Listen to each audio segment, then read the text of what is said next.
Hello students, welcome to magnet brains. मैं Rupali Verma. Magnet brains आपको 100% free education देता है और साथ ही साथ पढ़ाई से रिलेटेड आपकी जितनी भी समस्याएं होती हैं उनका समाधान लेकर भी आपके सामने प्रस्तुत हो जाता है। तो आज का जो वीडियो है ये भी आपकी कुछ समस्याओं का समाधान ही है। आज का video class 10th Hindi course B के स्टूडेंट्स के लिए है।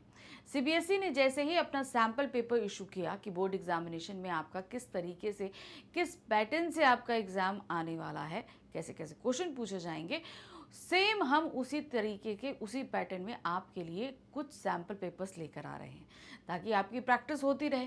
भाई जितना हम प्रैक्टिस करेंगे हम उतने क्वेश्चंस आंसर्स को जानेंगे और साथ ही साथ हम ये भी अपनी होता है ना, एक टाइम लिमिट का हमारे पास होता है, तो ये भी हम वहाँ पर टाइम लिमिट के अंदर सारा काम करेंगे। तो चलिए, जैसे कि सीबीएसई का सैम्पल पेपर तो हम आपको बता ही चुके हैं कैसे है। अब इसी तरीके से आज हम जो करने जा रहे हैं वो है पेपर 1। अच्छा, ध्यान आपको जो रखना है वो है आपका कोड 085। आपको पता ही है ये चीज़ कि ये हिंदी में हमारे दो कोर्स चलते हैं, कोर्स ए और बी। तो जब भी क्वेश्चन पेपर आए आप एक बार सबसे पहले ये कोर्स बी और उसके बाद ये 0085 ज़रूर देख लीजिएगा ताकि आपको किसी तरह की कोई समस्या ना हो कि ऐसा ना हो पेपर आपके पास कभी गलत आ जाए। वैसे होता नहीं है, लेकिन तब भी भाई हमें अपनी तरफ से सावधानी रखने में क्या वो दिक्कत है। आया एक निगाह हमने उसमें देख ली कि भाई कौन सा है। चलिए, ये तो हम देख लेंगे। इसके बाद हमारे पास जैसे ही पेपर आता है तो हमारे पास कुछ चीज़ें आती हैं। सबसे पहले देखिए, निर्धारित समय हमारे पास 3 घंटे है, तो 3 घंटे के अंदर हमें सारा काम करना है। फिर उसके बाद आपको देखना है कि पूर्णांक 80 मार्क का, यानी कि ये पूरा क्वेश्चन पेपर 80 मार्क्स का हमारे पास में आएगा। ये तो हमने देख लिया। हिंदी बाया कोड संख्या हमारी 085 है, 10वीं है। अब सामान्य निर्देश पे आ जाते हैं। क्या दिया गया है, इस प्रश्न पत्र के 2 खंड हैं, आ और बा। ठीक है, खंड आ में उप प्रश्नों सहित 45 वस्तुपरक प्रश्न पूछे गए हैं। दिए गए निर्देशों का पालन करते हुए 40 प्रश्नों के उत्तर दीजिए। तो खंड आ और बा जो दिया है, आ हमारा जो है टोटल ऑब्जेक्टिव बेस्ड है, यानी कि इसमें आपसे बहुविकल्पीय प्रश्न पूछे जाएंगे। टोटल कितने आपके 45, जिसमें से आपको 40 देने हैं। तो इसमें 40 आंसर देने हैं, तो इसमें आपको विकल्प के साथ, ये नहीं कि आप कोई भी 40 आंसर दीजिए, नहीं, हर क्वेश्चन के साथ विकल्प दिया है, आपको उसी के हिसाब से काम करना है। खंड बा में वर्णनात्मक प्रश्न पूछे गए हैं, आंतरिक विकल्प दिए गए हैं। खंड बा में कितने क्वेश्चन क्या पूछे गए हैं, वो हैं आपके सब्जेक्टिव, यानी कि वर्णनात्मक। टोटल डिटेल में आपको आंसर देना है, हर क्वेश्चन के साथ आपके पास ऑप्शन मौजूद है। निर्देशों का बहुत सावधानी से पढ़िए और उनका पालन करिए। तो जितने भी निर्देश आपको दिए जा रहे हैं इन्हें सावधानी से पढ़ना है और पालन करना है। दोनों खंडों के कुल 18 प्रश्न हैं। कितने प्रश्न पूछे गए, 18। दोनों खंडों के प्रश्नों के उत्तर देना अनिवार्य है। तो टोटल 18 क्वेश्चंस पूछे गए हैं आपके पास में और सभी के उत्तर आपको देने हैं। यथासंभव दोनों खंडों के प्रश्नों के उत्तर क्रमशः कीजिए, यानी कि जितने भी तुम्हारे दोनों खंड हैं इनको हमें लाइन से ही करना है। यानी पहले हम खंड आ करेंगे, उसके 1 2 3 4 5 6 7 8 9 10, फिर उसके बाद हम क्या करेंगे, खंड बा 11 12 13 14 15 16 17 18।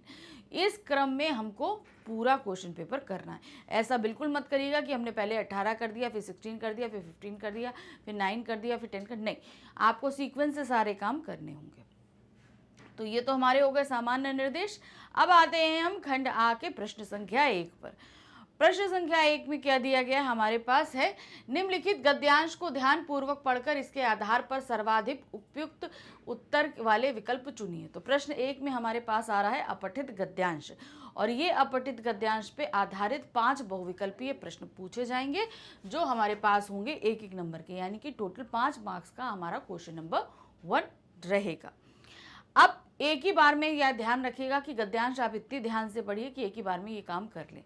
ये खास तौर से जब आपके राइटिंग टाइम जब आपको क्वेश्चन पेपर दिया जाता है उसके बाद आपके पास रीडिंग टाइम रहता है, तो रीडिंग टाइम के अंदर ही आपको अपने दोनों गद्यांश पढ़ लेने हैं।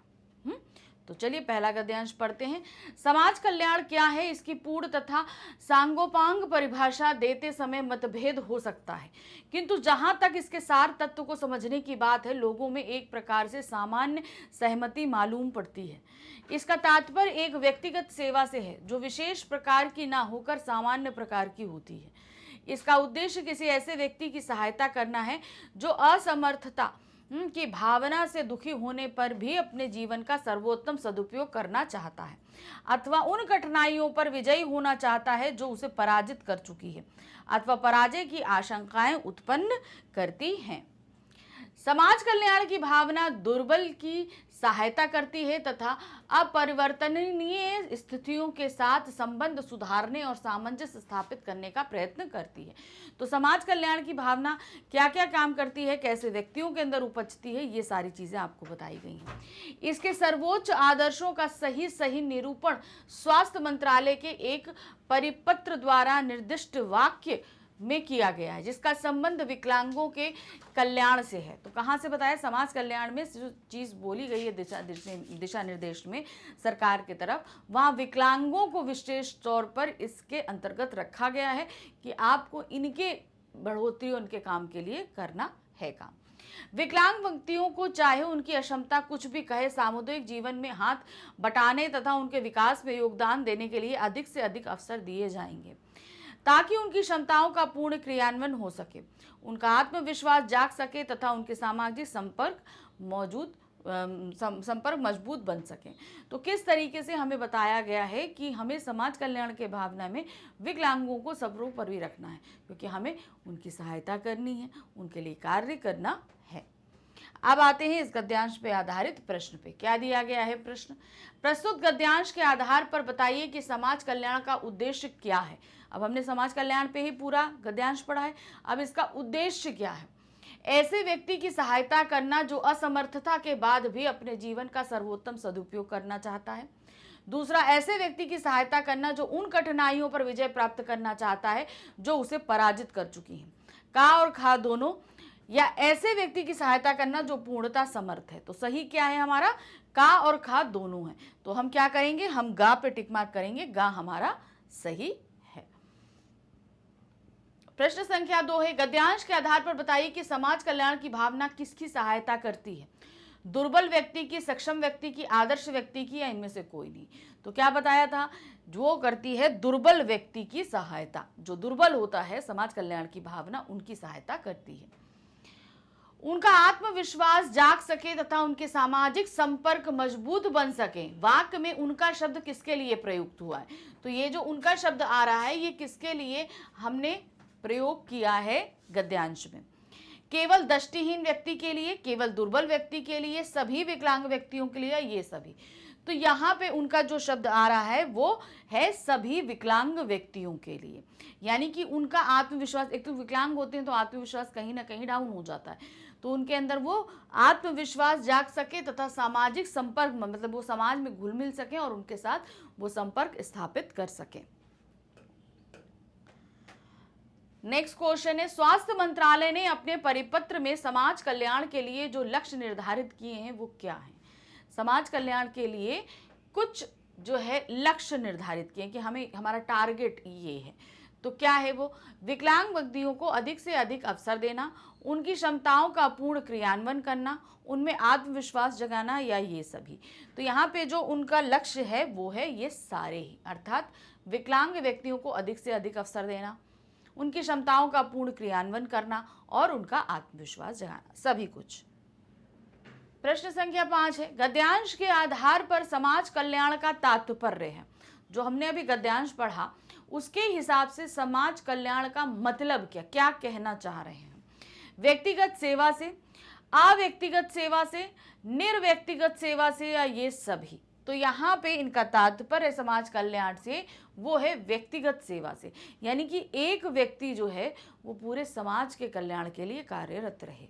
तो यहाँ पर हम व्यक्तिगत सेवा कर रहे हैं, यानी कि हम अपनी सेवा, हम काम कर रहे हैं दूसरों के कल्याण के लिए। चलिए, यहाँ पर हो गया हमारा पहला गद्यांश खत्म। अब हम आते हैं हमारे प्रश्न संख्या 2 पर। हमारा प्रश्न संख्या 2 पर भी एक गद्यांश दिया गया है, वो हमारा कितने मार्क्स का है, वो भी 5 मार्क्स का है, यानी कि गद्यांश पे आधारित 5 प्रश्न पूछे जाएंगे और पांचों ही प्रश्न के हमें उत्तर देने हैं। 1 मार्क्स का एक प्रश्न आएगा। क्या है, प्रत्येक भाषा किसी न किसी समाज की मातृभाषा होती है। उसका अपना एक विशिष्ट साहित्य होता है। उस भाषा के साहित्य का अध्ययन करके हम उस भाषा भाषी समाज के बारे में, उसकी सभ्यता और संस्कृति के बारे में ज्ञान प्राप्त कर सकते हैं। विदेशी भाषा का अध्ययन बुरी बात नहीं है, इससे हमारी संवेदनाएं व्यापक होती हैं, हमारे ज्ञान का विस्तार होता है, हमारी मानवीय दृष्टि में व्यापकता आती है और विचारों से उदारता का समावेश होता है। भाषा किसी जाति की सभ्यता और संस्कृति की वाहक होती है। यदि हमारे पास अपनी भाषा का ज्ञान नहीं होगा तो हम अपनी पहचान खो देंगे। हमारा हृदय अपनी भाषा या मातृभाषा में बोलता है। तो किस तरीके से बताया जा रहा है कि मातृभाषा हमारे लिए कितनी इम्पोर्टेंट है।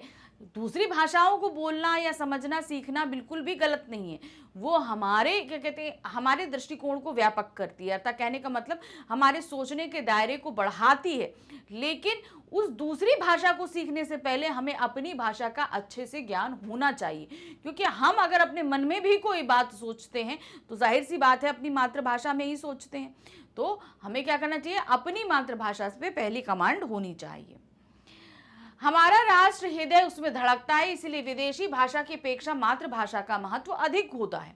जब तक कोई राष्ट्र अपनी भाषा को नहीं अपनाता तब तक वह स्वावलंबी नहीं बन सकता है और विकास नहीं कर सकता है। मातृभाषा चिंतन और मनन की भाषा होती है। संपूर्ण समाज उसी के माध्यम से स्वयं को व्यक्त करता है। केवल मातृभाषा ही हमारी पहचान करने का एक साधन है। यदि हमें कहीं दूसरे स्थान पर जाना पहचाना जाता है तो वह सिर्फ मातृभाषा ही है, जिसके माध्यम से हम अपने देश व संस्कृति का परिचय कराते हैं।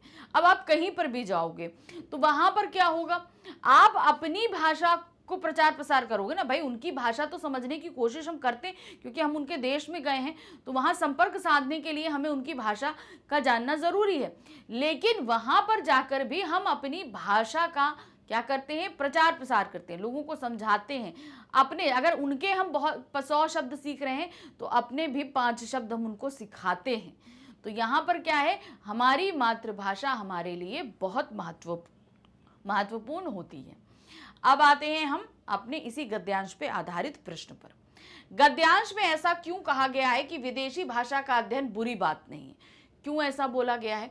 इससे सभ्यता व संस्कृति का ज्ञान प्राप्त होता है, इससे स्वावलंबी बन जाते हैं, इससे मानवीय दृष्टि में व्यापकता और विचारों में उदारता आती है, या उपरोक्त सभी। तो यहाँ पर विदेशी भाषा का अध्ययन बुरा इसलिए नहीं माना गया है क्योंकि इससे मानवीय दृष्टि में व्यापकता और विचारों में उदारता आती है। हमारे सोच का दायरा बढ़ता है, हम दूसरे लोगों को जानते समझते हैं और उनकी भलाई, उनके सम्मान के लिए भी हम कार्यरत हो जाते हैं। नेक्स्ट क्वेश्चन है, मनुष्य स्वावलंबी कब बन सकता है? कब वो स्वावलंबी बन सकता है? जब मनुष्य को अपनी भाषा व साहित्य का ज्ञान हो, जब अपनी सभ्यता व संस्कृति का ज्ञान हो, जब विचारों में उदारता हो, या इनमें से कोई नहीं। तो सही क्या है, जब मनुष्य को अपनी भाषा और साहित्य का ज्ञान हो तो वो स्वावलंबी बन सकता है। हमें अपनी संस्कृति और सभ्यता, भाई हमारी भाषा है, हमारे ग्रंथ हैं, वेद हैं, हमें इन सब चीज़ों का सभ्यता के बारे में जब ज्ञान होगा तभी तो हम अपनी देश के बारे में जान पाएंगे, अपनी संस्कृति सभ्यता के बारे में जान पाएंगे। भाई हमारे पहला पायदान हमारी भाषा है, अपनी भाषा को समझना जानना हमारे लिए पहले ज़रूरी है, उसके बाद ही हम सारी चीज़ें समझते और जानते हैं। नेक्स्ट क्वेश्चन है, उसका अपना एक विशिष्ट साहित्य होता है। पंक्ति में उसका शब्द किसके लिए प्रयुक्त किया गया है? उसका एक विशिष्ट साहित्य होता है, ये उसका किसके लिए है? विचारों के लिए, मातृभाषा के लिए, सभ्यता के लिए, या संस्कृति के लिए? तो यहाँ उसका शब्द हमने इस्तेमाल किया है मातृभाषा के लिए। नेक्स्ट है, विदेशी भाषा की अपेक्षा मातृभाषा का महत्व अधिक क्यों होता है? हम विदेशी भाषा से ज़्यादा इम्पोर्टेंस अपनी मातृभाषा को क्यों देते हैं? क्या कारण है? मातृभाषा में हम अपने भावों और विचारों को व्यक्त करते हैं, हमारा हृदय मातृभाषा में बोलता है, मातृभाषा में हमारा राष्ट्र हृदय धड़कता है, ये सभी। तो यहाँ से ऑप्शन क्या है? ये सारी ही बातें हैं। इसीलिए हम विदेशी भाषा से ज़्यादा अपनी राष्ट्रभाषा को महत्व देते हैं, क्योंकि हमारा हमारा हृदय इन्हीं भाषा में धड़कता है। नेक्स्ट क्वेश्चन है, निम्नलिखित में से प्रस्तुत गद्यांश का सर्वाधिक उपयुक्त शीर्षक कौन सा होगा। अब हमारे पास में यहाँ शीर्षक हमको बताना है। 4 ऑप्शन दिए गए, इनमें से कौन सा शीर्षक हो सकता है। देखिए, साहित्य और समाज, मातृभाषा का महत्व, भाषा और संस्कृति, विदेशी भाषा व भारत उत्तर। तो यहाँ पर अगर हम सही देखेंगे तो वो है, हमने यहाँ पर पूरे जितना भी गद्यांश हमने पढ़ा उसमें हमने मातृभाषा के बारे में जाना, तो यहाँ पर मातृभाषा के इंपॉर्टेंस के बारे में बताया जा रहा है, तो सही टॉपिक होगा मातृभाषा का महत्व। अब यहाँ पर इस प्रश्न के साथ हमारा प्रश्न संख्या 2 समाप्त हो गए। तो 2 गद्यांश हमने कर लिए। अब प्रश्न संख्या 3 से हमारे पास क्या आ रहा है, वो है व्याकरण के हमारे टॉपिक। ठीक है, तो इनको हम ध्यान से करेंगे। तो सबसे पहला जो हमारा व्याकरण का टॉपिक है और हम प्रश्न संख्या 3 पे, वो क्या दिया है, निर्देशानुसार पदबंध पर आधारित 5 बहुविकल्पीय प्रश्नों में से किन्हीं 4 के उत्तर देने हैं। हमारे पास कितने 5 प्रश्न दिए गए हैं, हमें 4 उत्तर देने हैं और ये कितने 4 मार्क्स का क्वेश्चन है, यानी 1 मार्क्स ईच।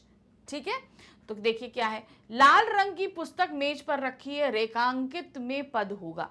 तो हमारा रेखांकित है पुस्तक, तो पुस्तक कौन सा पद होता है, सर्वनाम पद, क्रियापद, विशेषण पद या संज्ञा पद। तो यहाँ पर क्या है, पुस्तक, पुस्तक एक वस्तु का नाम है, तो ये क्या होगा हमारा, ये एक संज्ञा पद होगा। ये क्या है, संज्ञा पद। नेक्स्ट आते हैं, नीम की घनी छांव में व्यक्ति आनंद का अनुभव करता है। वाक्य में विशेषण पद क्या है, विशेषण पद हमें ढूंढना है। विशेषण क्या चीज होती है, जो संज्ञा की विशेषता बतलाते हैं, संज्ञा या सर्वनाम शब्दों की, वो विशेषण कहलाते हैं। तो यहाँ पर अब संज्ञा शब्द क्या है आपकी, आप देख रहे हैं, व्यक्ति है, आनंद है हमारा, और क्या कहते हैं, नीम है, नीम पेड़ का नाम है। अब यहाँ पर क्या है, देखिए, नीम की घनी छांव में व्यक्ति आनंद का अनुभव करता है। तो अब आप यहाँ देखोगे तो व्यक्ति हमारा संज्ञा है, आनंद हमारा भाववाचक संज्ञा है, अनुभव करता है यानी कि फील करता है, ये हमारा क्रिया में आता है। तो सही हमारा क्या है, नीम की घनी छांव। अब देखिए यहाँ पर नीम हमारी संज्ञा है और घनी छांव जो है ये हमारा क्या है, विशेषण है।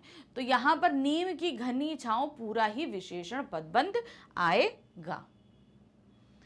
चलिए नेक्स्ट आते हैं, महंगी खरीदी हुई शॉल फट गई, रेखांकित में पदबंध होगा। अब यहाँ पर आप कैसे निकालोगे, यहाँ हम किस बारे में बात कर रहे हैं, हम जो शॉल खरीदी, जो महंगी खरीदी गई शॉल थी वो फटी है। तो हम शॉल के जो अंडरलाइन हमारे जो पद आ रहे हैं वो सभी किसके बारे में बता रहे हैं, वो शॉल के बारे में बता रहे हैं। शॉल हमारा क्या है, संज्ञा है। संज्ञा के बारे में जो बताते हैं वो क्या कहलाते हैं, विशेषण कहलाते हैं।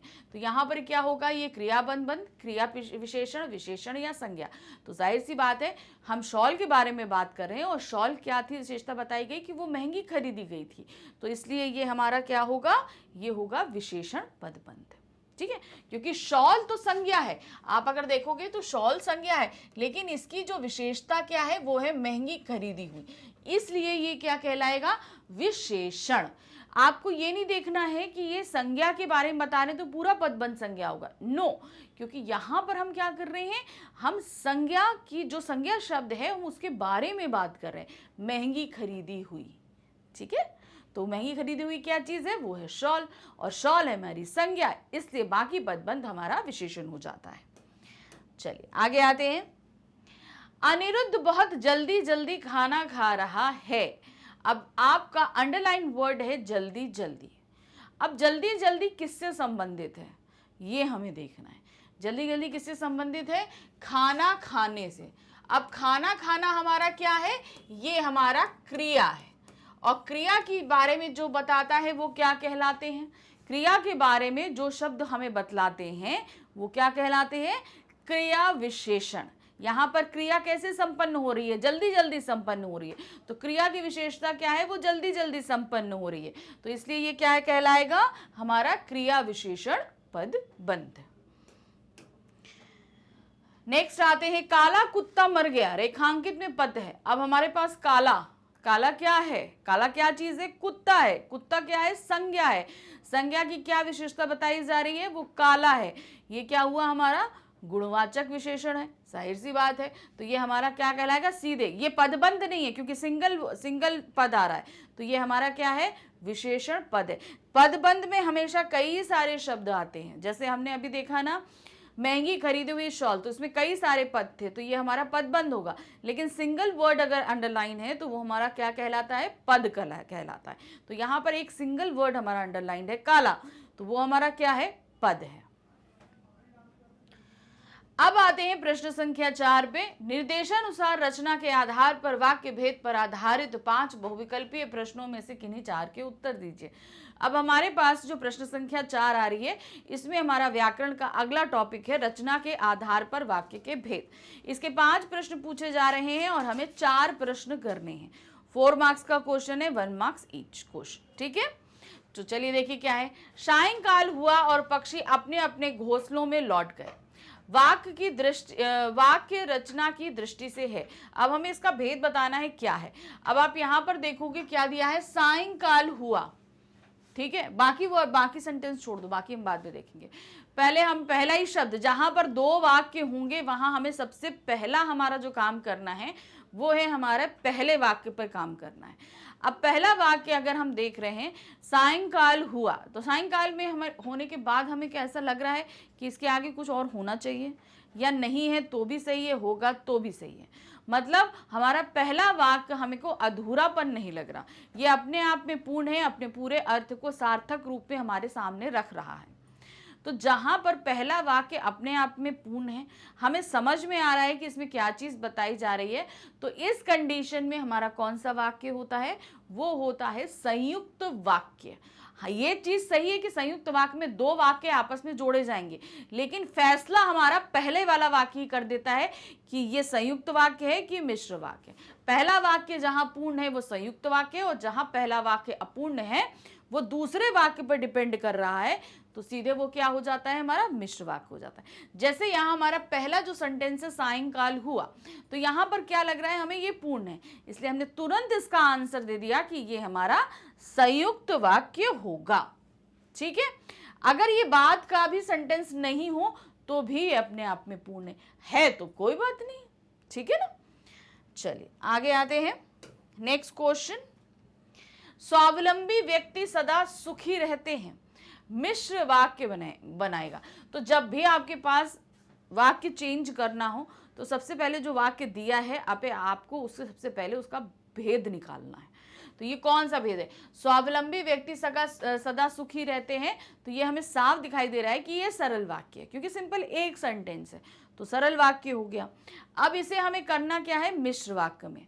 अब मिश्र वाक्य में बदलने का नियम क्या है, इसको हम 2 वाक्य में बदलेंगे और पहले वाक्य को हम दूसरे वाक्य पे डिपेंड कर देंगे, ठीक है। तो चलिए देखते हैं। जो स्वावलंबी होते हैं वे सदा सुखी रहते हैं, ठीक है। आगे बढ़ते हैं। सदा सुखी रहने वाला व्यक्ति स्वावलंबी होता है। फिर आते हैं, यदि सदा सुखी रहना है तो स्वावलंबी बनना चाहिए। जो सदा सुखी रहना चाहते हैं वह स्वावलंबी बने। अब यहाँ पर ध्यान रखिएगा क्या होता है, ये रहते जैसे शब्द मोस्टली कोशिश करिए कि हम एज इट इज ही बदल दें 2 सेंटेंस में, ठीक है।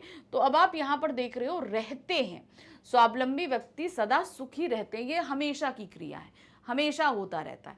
तो यहाँ पर अगर हम देखें तो जो सही तरीके से हमारा मिश्र वाक्य हो रहा है वो है पहला वाक्य। क्यों हो रहा है, देखिए सबसे पहला तो जो हमने काम किया, स्वावलंबी को हम पहले ही सेंटेंस में ले आए, हमने क्रिया को एज इट इज रखा है, दूसरा सदा सुखी हमारे दूसरे वाक्य में है, ठीक है।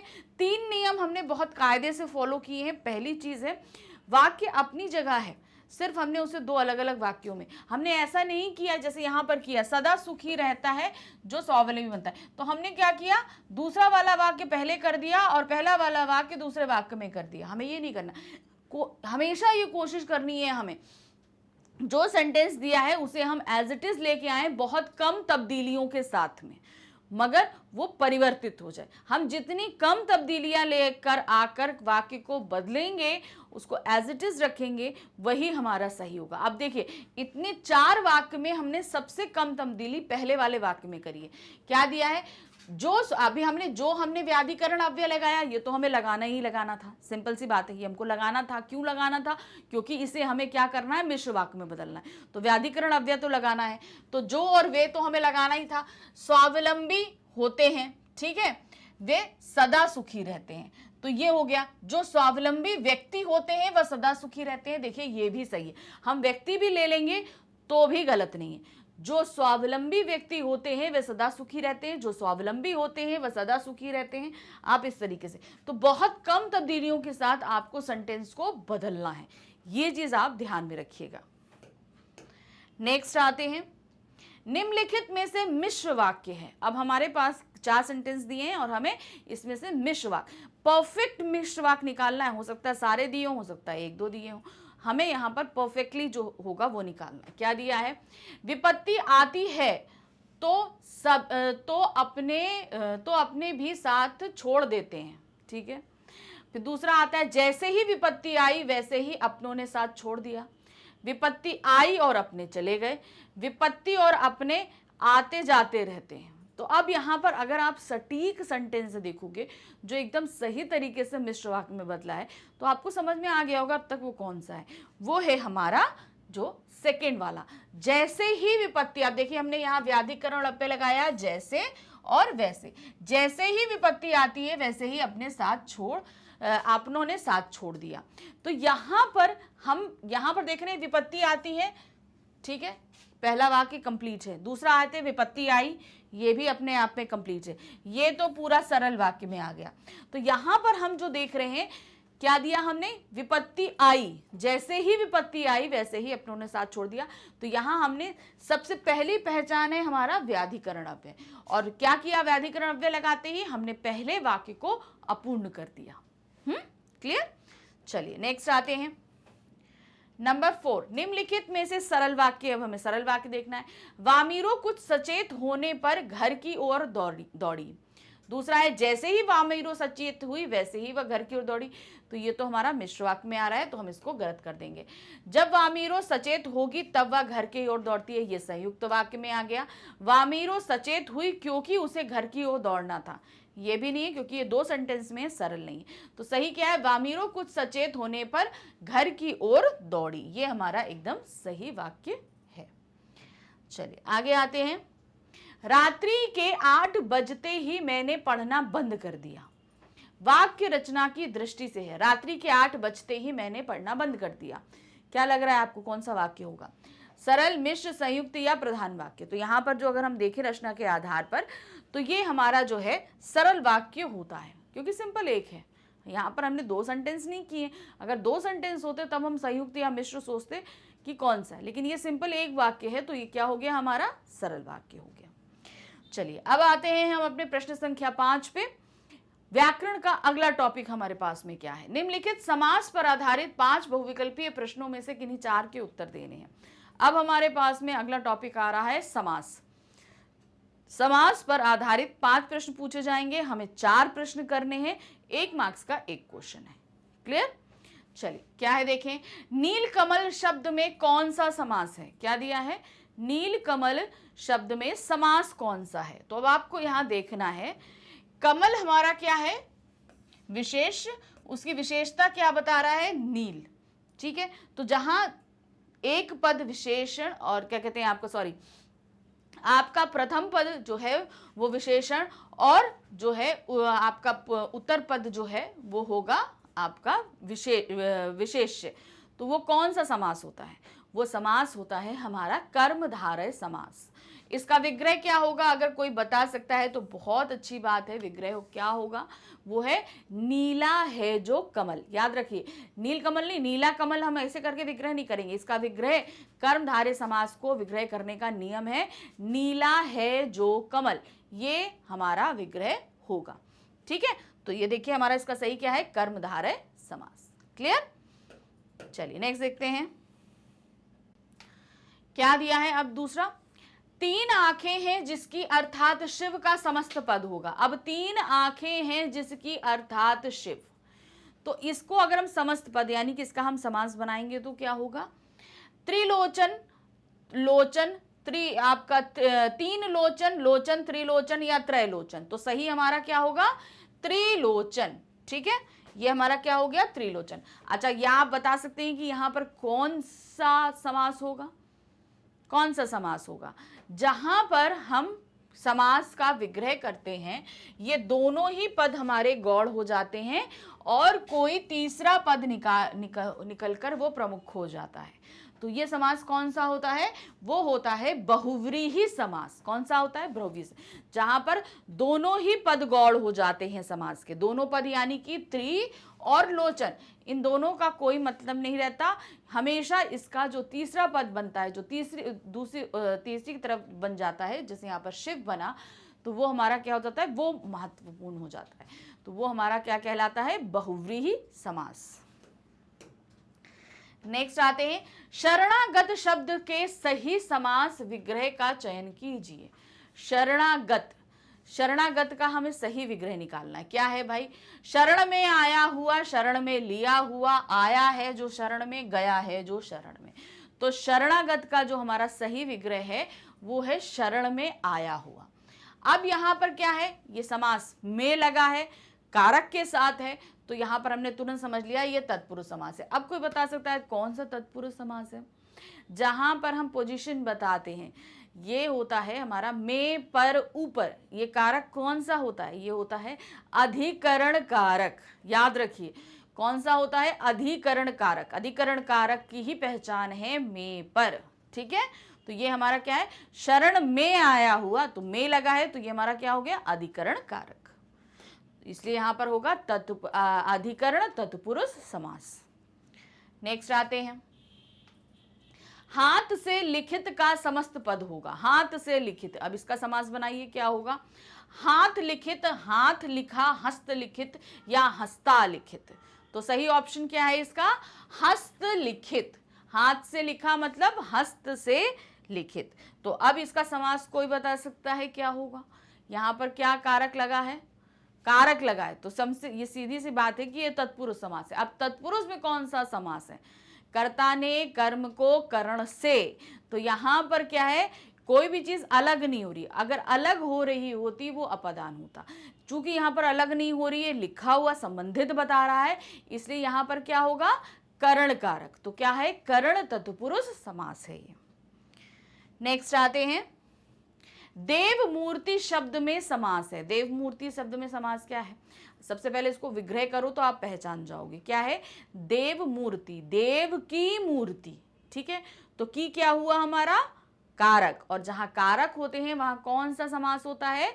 तत्पुरुष समास। ठीक है, तो तत्पुरुष समास तो हमने ढूंढ लिया, लेकिन अभी भी ये अधूरा है। क्यों अधूरा है? कारक है तो पूरा आप बताइए ना कौन सा है। कौन सा आएगा? की। कौन से कारक की पहचान है? कौन सी है? का, की, के, रा, री, रे। ये कौन से कारक की पहचान है? ये होती है संबंध कारक की। तो ये क्या है? संबंध तत्पुरुष समास होगा। ठीक, चलिए अब आते हैं प्रश्न संख्या 6 पर। हमारे पास व्याकरण का अगला हमारा टॉपिक है मुहावरे। इस पर हमसे 6 प्रश्न पूछे जा रहे हैं और हमें 5 प्रश्नों के उत्तर देने हैं। क्लियर? तो चलिए करते हैं। क्या दिया है? पहला, राकेश अपने माँ बाप के लिए डैश के सामान और मुहावरे रिक्त स्थान की पूर्ति कीजिए। तो अब यहाँ पर जो डैश है, यहाँ पर हमें सही मुहावरा भरना है। क्या है? राकेश अपने माँ बाप के लिए डैश के समान है। क्या है? एक पंथ दो काज, अंधे की लाठी, अक्ल के अंधे या अरण्य रोदन। तो यहाँ पे सही क्या है? राकेश अपने माँ बाप के लिए अंधे की लाठी के समान है। अंधे की लाठी, इसका अर्थ क्या होगा? एकमात्र सहारा, वही उनका एकमात्र सहारा है। नेक्स्ट आते हैं, सारा दिन काम करते करते आज डैश लग रहा है। अब डैश की जगह कौन सा मुहावरा आएगा? अंग अंग ढीला होना, कपड़ा ढीला होना, पतलून ढीला होना, रस्सी ढीला होना। तो सही क्या होगा? अंग अंग ढीला होना। अंग अंग ढीला होना मतलब बहुत ज्यादा थक जाना। तो क्या है? सारा दिन काम करते करते आज अंग अंग ढीला लग रहा है, यानी कि बहुत थकान लग रही है। नेक्स्ट है, बिना धन के कोई व्यापार करना डैश है। बिना धन के कोई व्यापार करना क्या डैश है? अब डैश की जगह मुहावरा में लिखना है। घर में उड़ना, आकाश में उड़ना, खुले मैदान में उड़ना या पैरों में उड़ना। तो यहाँ पर क्या है, बिना धन के व्यापार करना जो है वो है आकाश में उड़ने के समान है, यानी कि जिसका कोई धरातल नहीं है। हम पैसे नहीं है बस ख्याली पुलाव बना, आकाश में उड़ना मतलब ख्याली पुलाव बनाना। तो बिना धन के व्यापार करना ख्याली पुलाव बनाने यानी कि फालतू की प्लानिंग करना है, यानी कि आकाश में उड़ने के बराबर है। शिक्षक की अनुपस्थिति में छात्रों ने डैश, क्या भाई डैश क्या किया भाई, शिक्षक नहीं है, छात्रों ने क्या कर दिया, एक घाट का पानी पीना, औने पौने करना, आसमान सिर पर उठाना या आपे से बाहर होना। तो सही ऑप्शन है हमारा आसमान सिर पर उठाना, अर्थात बहुत शोर शराबा करना। तो शिक्षक की अनुपस्थिति में छात्रों ने आसमान सिर पर उठा रखा है। नेक्स्ट है, सारे मोहल्ले वाले तुम्हारी डैश रहे हैं, क्या डैश रहे हैं, भलाई इसी में है कि तुम चुपचाप यहां से खिसक जाओ। तो क्या है, सारे मोहल्ले वाले तुम्हारी डैश रहे हैं, भलाई इसी में है कि तुम चुपचाप यहां से खिसक जाओ। क्या कर रहे हैं भाई, जान लेने को तत्पर है, जान का प्यासा होना, ताकत का कायल होना, बाजी लगा देना। तो सही क्या है कि यहां पर आएगा जान का प्यासा होना। सारे मोहल्ले वाले तुम्हारी जान के प्यासे हो रहे हैं, भलाई इसी में है कि तुम चुपचाप यहां से खिसक जाओ। जान का प्यासा होना कि मतलब एकदम कंडीशन ये है कि वो आपको मारने के लिए आतुर है, कि आप मिलो और आपको मार दें। नेक्स्ट क्वेश्चन है, मैंने मोहित की जब 100 रुपए की मदद की तो उसने कहा कि डैश बहुत होता है, मुहावरे में रिक्त स्थान की पूर्ति होगी। तो यहाँ क्या उसने क्या कहा, डैश बहुत होता है, डूबते को तिनके का सहारा, अंधों में काना राजा, उड़ते को पंख का सहारा, अपना हाथ जगन्नाथ। तो यहाँ पर जो सही है वो है डूबते को तिनके का सहारा, मतलब किसी मुसीबत वाले के लिए जरा सी मदद ही बहुत होती है। तो यहाँ क्या है, मैंने मोहित की जब 100 रुपए की मदद की तो उसने कहा कि डूबते को तिनके का सहारा बहुत होता है। अब उसको बहुत तकलीफ थी तो उसे अगर 100 रुपए भी मिल गया तो उसकी तकलीफ थोड़ी तो कम हुई ना। अब आते हैं हम प्रश्न संख्या 7 पे। क्या दिया है, निम्नलिखित पद्यांश को पढ़कर पूछे गए प्रश्नों के उत्तर के लिए सही विकल्प का चयन कीजिए। अब हमारे पास में क्या है, हमारी जो बुक है स्पर्श, उससे हमसे प्रश्न उससे एक जो हमारा काव्य खंड है वहां से हमारे सामने एक पद्यांश रख दिया गया है और इस पद्यांश को हमें पढ़ना है और इस पर आधारित प्रश्नों के उत्तर देने हैं। अब ये पद्यांश आप देख लो, विचार लो कि मृत्यु होना मृत्यु से डरो कभी। तो ये जो पद्यांश रखा गया है ये कहाँ से हमारी बुक से लिया गया है, ये मनुष्यता से लिया गया है। ठीक है, जो हमारी कविता थी मनुष्यता ना, उससे लिया गया है। अब चलिए पहले हम पद्यांश पढ़ेंगे और इस पे आधारित प्रश्नों को हल करेंगे। अब ये जो प्रश्न है हमारा कितना है, ये 5 मार्क्स का आ रहा है, मतलब इस पद्यांश पे 5 प्रश्न पूछे जाएंगे, 1 मार्क्स ईच। विचार लो कि मृत्यु हो न मृत्यु से डरो कभी, मरो परंतु यो मरो कि याद जो करे सभी, हुई न सो मृत्यु तो व्यथा मरे व्यथा जिए, मरा नहीं वही कि जो जिया न आपके लिए, वही पशु प्रवृत्ति है कि आप ही चरे, वही मनुष्य है कि जो मनुष्य के लिए मरे। तो यहाँ पे बताया है कि मनुष्य क्या है, जो एक व्यक्ति दूसरे व्यक्ति के लिए मरता है अर्थात उनकी हेल्प करता है, वही मनुष्यता है। तो अब इस पे आधारित प्रश्न क्या है, देखिए, कवि के अनुसार मृत्यु की सार्थकता किस में है। सही मृत्यु, सार्थक का मतलब क्या है, एक्चुअल में वो मृत्यु जिसका कोई अर्थ निकले, ऐसी मृत्यु कैसी कब होती है। तो यहाँ पर देश हित में हो, यश कीर्ति के लिए हो, सबको याद करने में हो या बलि बेदी पर चढ़ने पर हो। तो कवि के अनुसार मृत्यु की सार्थकता जो है वो है आपको सबके याद करने, मतलब हम जब मर जाएं उसके बाद भी लोग हमें याद करें, सही मृत्यु तभी होती है। नेक्स्ट आते हैं, किस प्रकार के मनुष्य का जीवन पशु के समान होता है। कौन सा ऐसा मनुष्य होता है जो जिसके कृत्य जो है वो पशु के समान रहते हैं। कौन सा है, जो अपने जीवन में परोपकार करता है, जो मृत्यु को वर्ण करते हैं, जो अपने जीवन को लोक मंगलकारी कार्य में नहीं लगाते, जो मृत्यु आने तक दुखी रहते हैं। तो किस प्रकार के मनुष्य का जीवन पशु के समान है, जो अपने जीवन को लोक मंगलकारी कार्य में, यानी कि जो दूसरों की भलाई में अपने जीवन को नहीं लगाते हैं, ऐसे लोगों का जीवन पशु के समान होता है। नेक्स्ट आते हैं, कवि के अनुसार वास्तव में मनुष्य कहलाने का अधिकारी कौन होता है। अगर हम वास्तव में देखें तो आपको, अगर हम देखें मनुष्य कौन कहला सकता है, सही कौन होता है, जो स्वयं के जीवन को सुखमयी बनाता है, जो दूसरों की हित पूर्ति के लिए अपना जीवन जीता है, जो मृत्यु से भयभीत नहीं रहता, जो हमारी याद में आंसू बहाता है।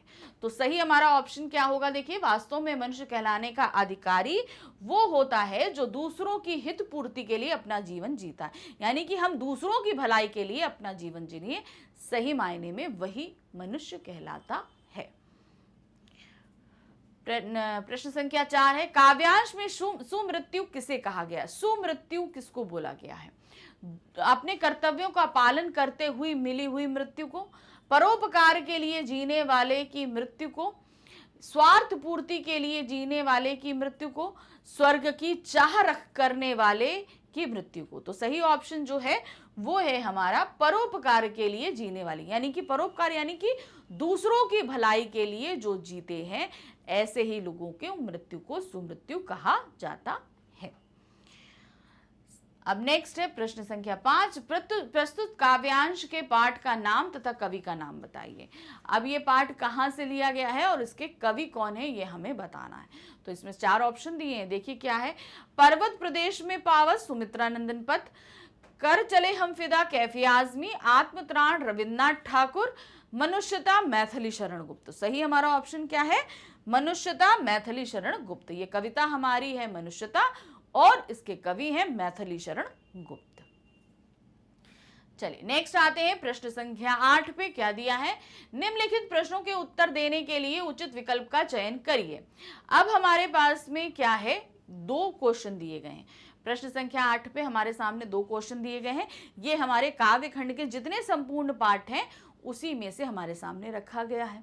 2 प्रश्न हैं, इन दोनों के उत्तर देने हैं। तो ये कितने का है, 2 मार्क्स का, यानी कि 1 मार्क्स ईच। क्या दिया है, भगत कारण रूप न रहे धरो आप शरीर, पंक्ति के माध्यम से कवित्री क्या कहना चाहते हैं। तो ये क्वेश्चन कहाँ से लिया गया है, मीरा के पद से।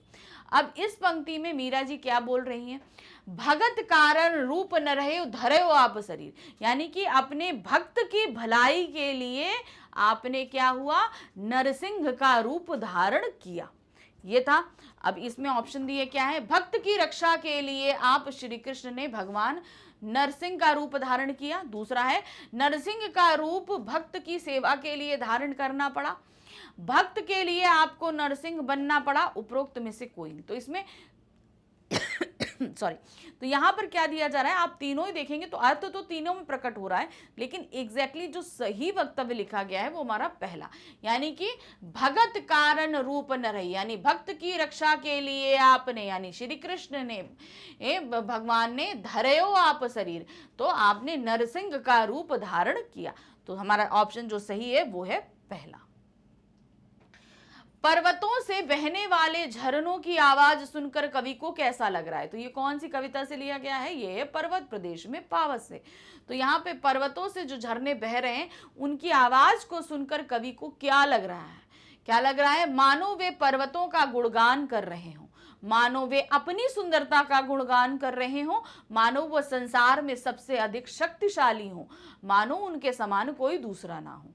तो कवि को क्या लगा था, वो था मानो वे पर्वतों का गुणगान कर रहे हैं, इतने ऊंचे से बह रहे हैं कि उनकी आवाज आ रही है, तो ऐसा लग रहा है कि वो क्या कर रहे हैं, किसका गुणगान कर रहे हैं, वो पर्वतों का गुणगान कर रहे हैं कि वो कितने ऊंचे हैं, कितने विशाल हैं, इस चीज का गुणगान वो कर रहे हैं।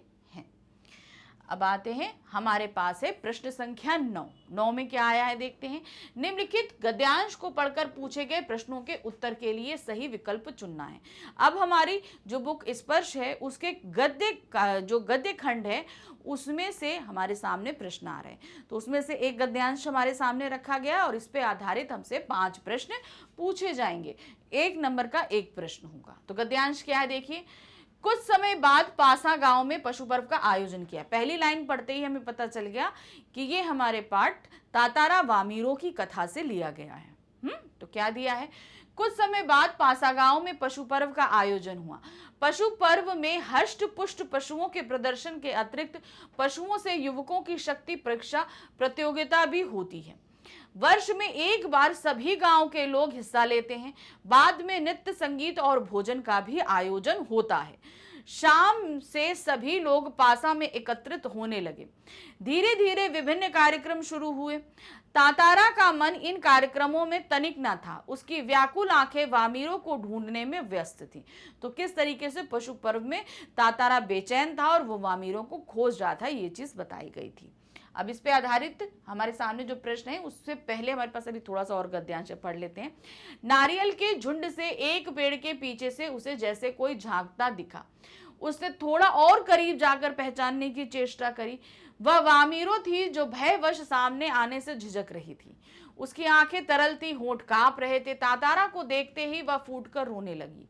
तातारा विहल उठा। उसने कुछ बोलते ही नहीं बन रहा था। रोने की आवाज लगातार ऊंची होती जा रही थी।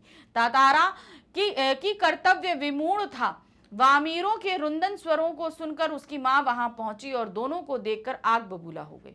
तो किस तरीके से वहां पर जो है तातारा वामीरों को ढूंढ रहा था, बेचैन था। वामीरों निकल के आती है और तातारा को जैसे ही देखती है रोने लगती है। उसके रोने को वो रोकना चाहता है कि कहीं सुन ना ले, लेकिन वामीरों का रोना बढ़ता जाता है और ये सारी आवाज सुनकर वहां पर वामीरों की मां आ जाती है और दोनों को साथ देकर बहुत गुस्सा हो जाती है। प्रश्न क्या है इस पे?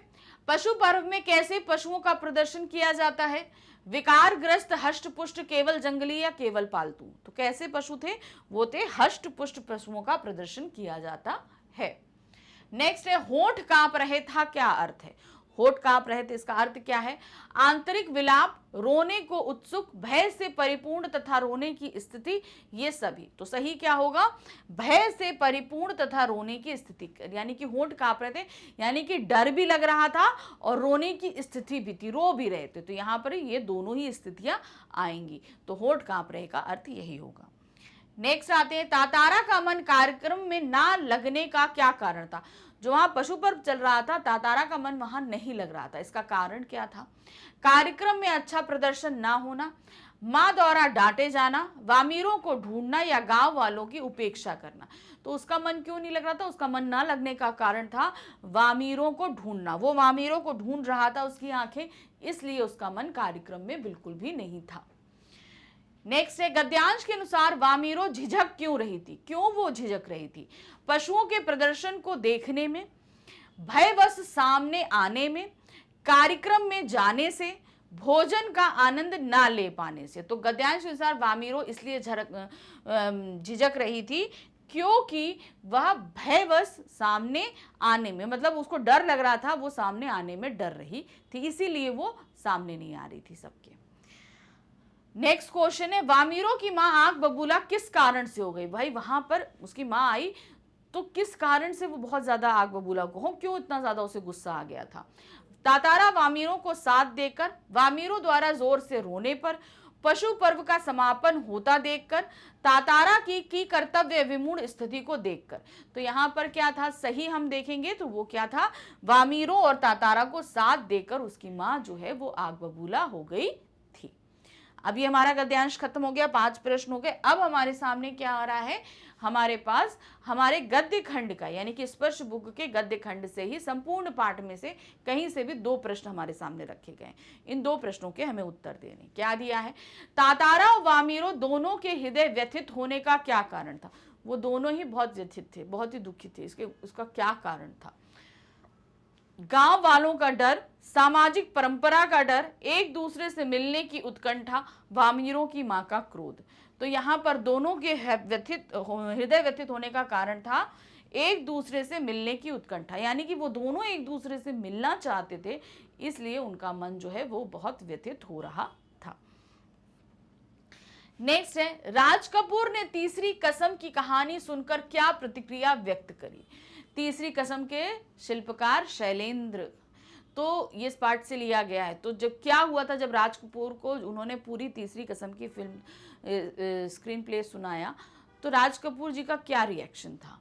उत्साहपूर्वक काम करना स्वीकार कर लिया उन्होंने तुरंत, अधिक वेतन की मांग की, सभी सुविधाओं का त्याग कर दिया, निरुत्साह होकर कोई प्रतिक्रिया नहीं दी। तो उन्होंने जैसे ही तीसरी कसम की कहानी सुनी उसके बाद उन्होंने तुरंत उत्साहपूर्वक काम करना स्वीकार कर लिया। उन्हें इतनी अच्छी लगी कि उन्होंने तुरंत ही वो कहानी स्वीकार कर ली। और साथ ही उन्होंने क्या शर्त रखी थी कि हम पूरा मेहनताना एडवांस में लेंगे, यानी इस पूरे फिल्म की फीस हम एडवांस में लेंगे। जिसे सुनकर शैलेंद्र जी थोड़ा चौंक गए थे, लेकिन जैसे ही उन्होंने मेहनताने की कीमत जानी वो बहुत प्रसन्न हुए। राज कपूर ने मेहनताने के रूप में सिर्फ 1 रुपये मांगा था। तो यहाँ पर हमारा जो है ये प्रश्न भी खत्म हो गया। अब हम प्रश्न संख्या 11 पे आ गए।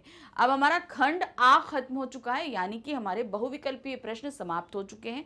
अब हमारे पास आ रहे हैं वर्णनात्मक प्रश्न, यानी कि अब हमें इनको डिटेल में आंसर देना है। तो प्रश्न संख्या 11 में क्या पूछा गया है, निम्नलिखित प्रश्नों में से किन्हीं 2 प्रश्नों के उत्तर लगभग 60 शब्दों में देने हैं। अब हमारे पास क्या है, जो है 3 प्रश्न पूछे गए हैं, 3 में से हमको 2 प्रश्न देने हैं। वर्ड्स याद रखिएगा, 60 मार्क्स का हमारे पास 60 नंबर जो वर्ड्स का हमें आंसर देना है। यहाँ पर हमें जो कि 2 क्वेश्चन करने हैं, तो एक क्वेश्चन हमारा 3 मार्क्स का है, तो यानी टोटल कितने हो गए 6 मार्क्स के। 3 मार्क्स का एक क्वेश्चन और 3 मार्क्स का दूसरा क्वेश्चन, तो 3 क्वेश्चन पूछे गए, 2 करने। क्या दिया है, इस बस्ती में ना जाने कितने परिंदों से अपना घर छीन लिया, इनमें से कुछ शहर छोड़कर चले गए, जो नहीं जा सके उन्होंने इधर उधर डेरा डाल लिया। इन पंक्तियों के माध्यम से लेखक क्या स्पष्ट करना चाहता है, अब कहा दूसरे के दुख में दुखी होने वाले पाठ के आधार पर उत्तर दीजिए। तो ये हमारा कहां से पूछा गया है, ये स्पर्श बुक के गद्य खंड से प्रश्न पूछा गया है, अब कहा दूसरे के दुख में दुखी होने वाले से। ठीक है, तो यहाँ पर इन्होंने हमसे पूछा क्या है कि ये जो बस्ती है यहाँ पर ना जाने, यानी कि जब हम शहर बसा लेते हैं तो वहाँ पर पहले बहुत पेड़ थे, तो यहाँ पर बहुत सारे परिंदों के घर थे, तो उनका घर हमने छीन लिया। इनमें से कुछ शहर छोड़कर चले गए, जब उनका घर छिन गया तो उन्होंने ये एरिया ही छोड़ दिया, और जो ना जा सके उन्होंने इधर उधर डले, और जो नहीं जाते वो क्या करते हैं, घरों के अंदर ही घोंसला बना लेते हैं। ठीक है ना, तो अब आपको करना है इन पंक्तियों के माध्यम से लेखक क्या स्पष्ट, यानी कि लेखक क्या कहना चाहते हैं हमें ये बताना है। तो क्या लिखेंगे हम, देखिए, प्रस्तुत पंक्तियों के द्वारा लेखक ने स्पष्ट किया है कि मानव की बढ़ती महत्वाकांक्षाएं तथा आवश्यकता के लिए पेड़ों की कटाई, जंगली जानवरों का शिकार तथा प्रकृति के साथ अनावश्यक छेड़छाड़ आदि से पशु पक्षी बेघर हो गए हैं।